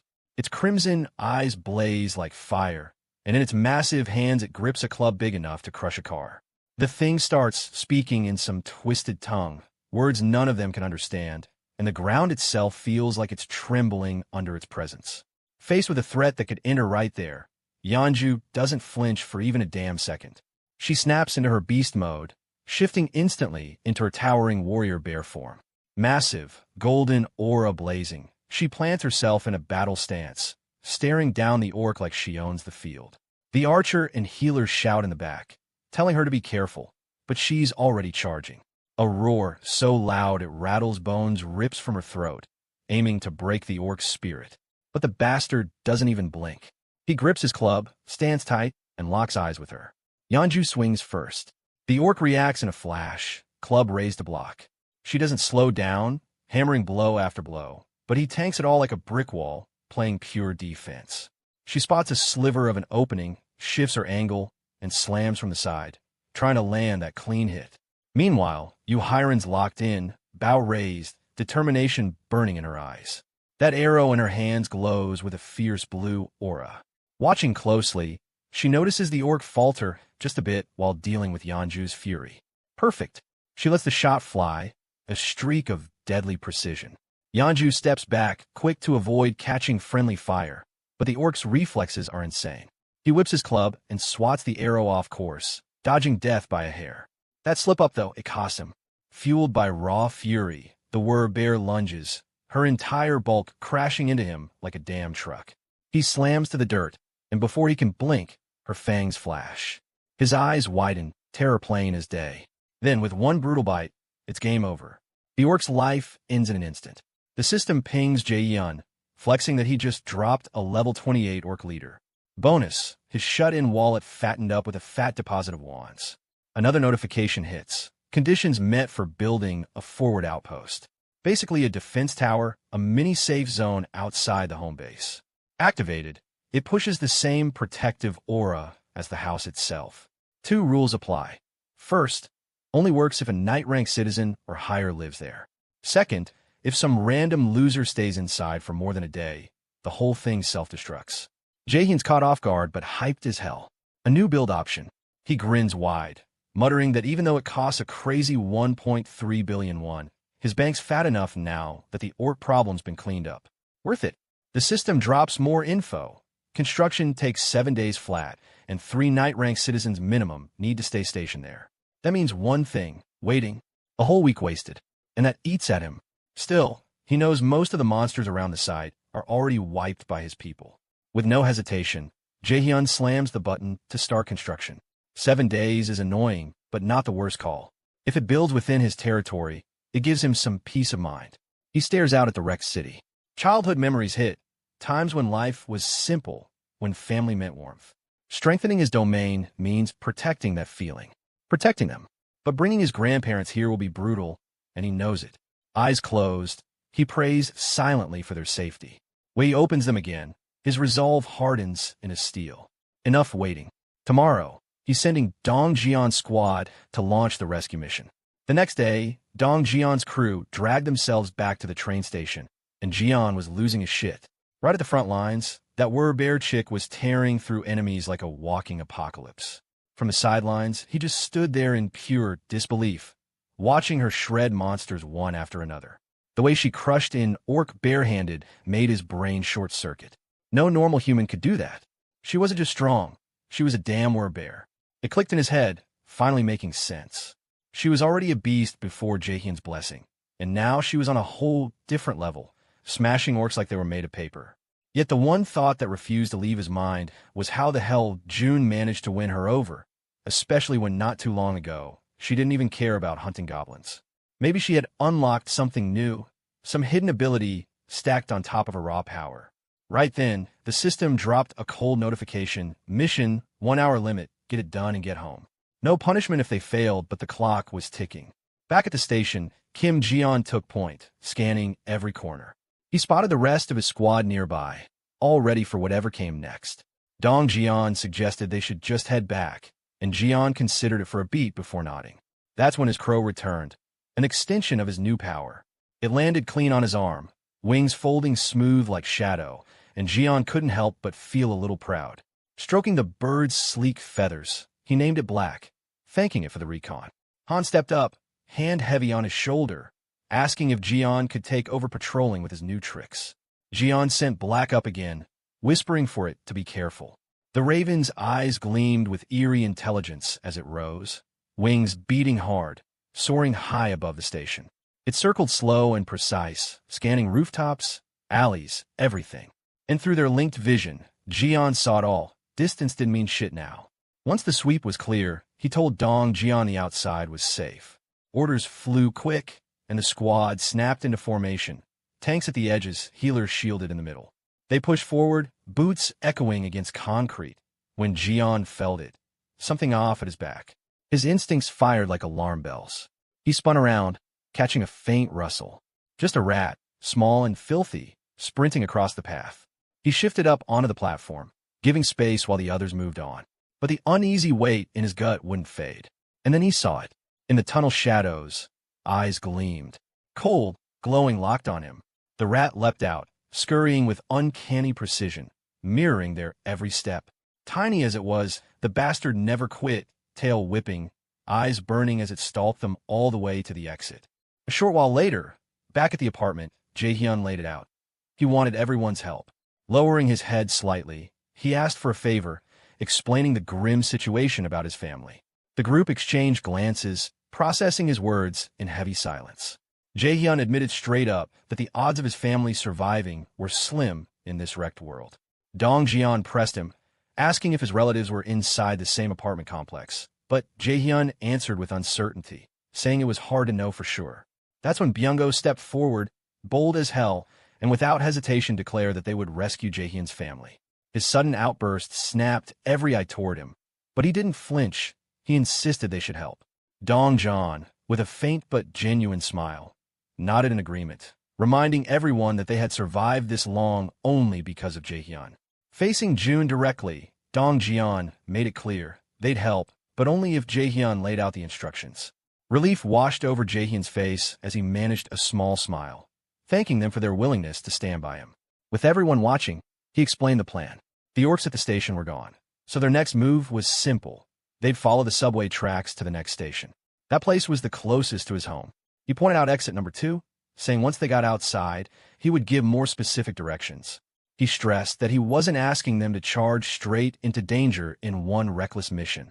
That would be selfish. Their immediate goal was to secure the station first. Bowing his head once again, he told everyone to rest well, since the operation would kick off tomorrow. Yeonju then spoke up, asking why Jaehyun couldn't just use his own insane abilities to bring his family to him. Frustration cracked through his calm facade as he admitted he had already tried.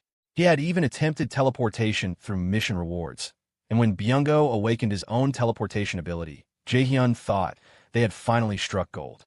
But the system instantly crushed that hope, rejecting the idea outright. He speculated that the reason was simple. His family was beyond the ability's range. If that was true, then even if his parents died, there was nothing he could do. They were beyond reach. The group listened closely as Jaehyun admitted something raw, that even with all his powers, he wasn't omnipotent. There were limits, and there were things he simply couldn't control. Locking eyes with Yeonju, he told her not to worry, reminding her that the promise he once made was still one he could keep. At that moment, the system flashed a new notification. Her trust in him had increased again. Yeonju smiled, thanking him for his honesty, and appreciating that he had never hidden anything from her. Jaehyun in turn thanked everyone for their honesty and urged them again to get their rest. One by one, they dispersed, preparing for much-needed sleep. As Dong Jian walked away, he paused, turning back just long enough to remind Jaehyun to rest too. But right then, something snapped Jaehyun's attention sideways. The system flared alive, warning him that someone was attempting to enter. They met all requirements, and the system asked if he wanted to grant them citizenship. Without hesitation, Jaehyun unleashed his ultimate eyes and commanded approval. The name popped up, Co Yejin, level 31, awaken ability, Queen of Rats. Jaehyun's eyes widened. Shock slammed into him as the truth hit. The one he had just welcomed in wasn't human at all. It was a goddamn rat.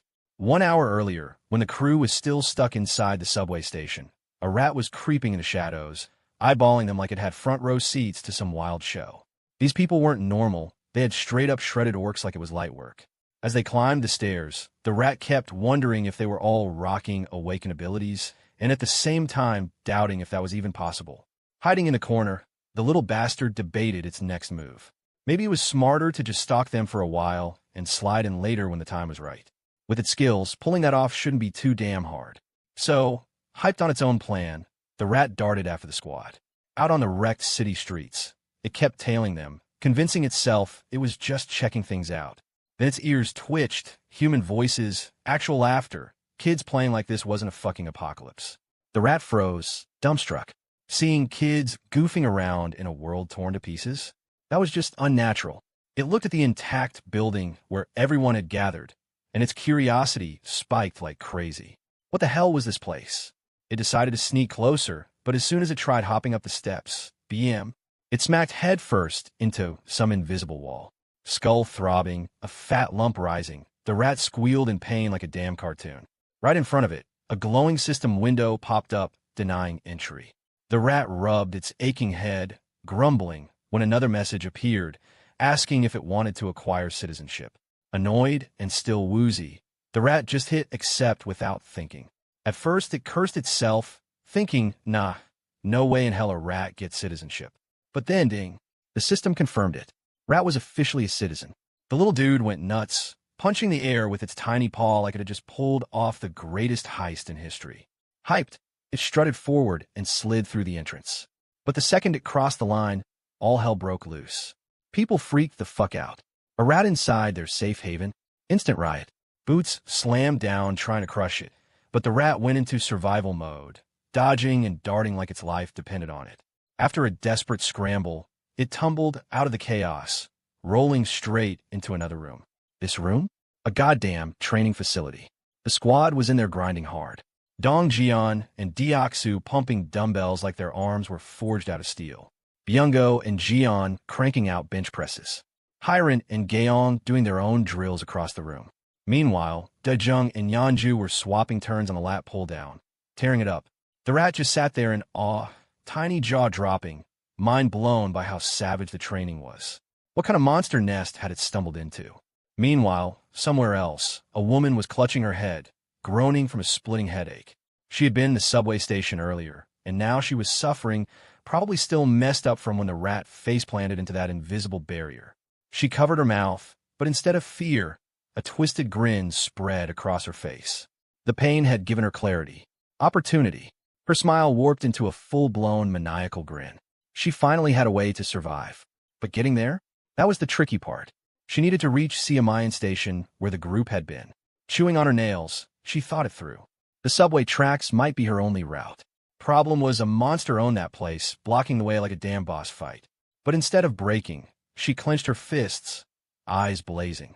That was exactly why she had a shot. Because there wasn't a single fucking corner of this world she couldn't reach if she wanted to. And with that thought, the ground came alive. At her command, a horde of rats poured out, swarming the station like a tide of nightmares.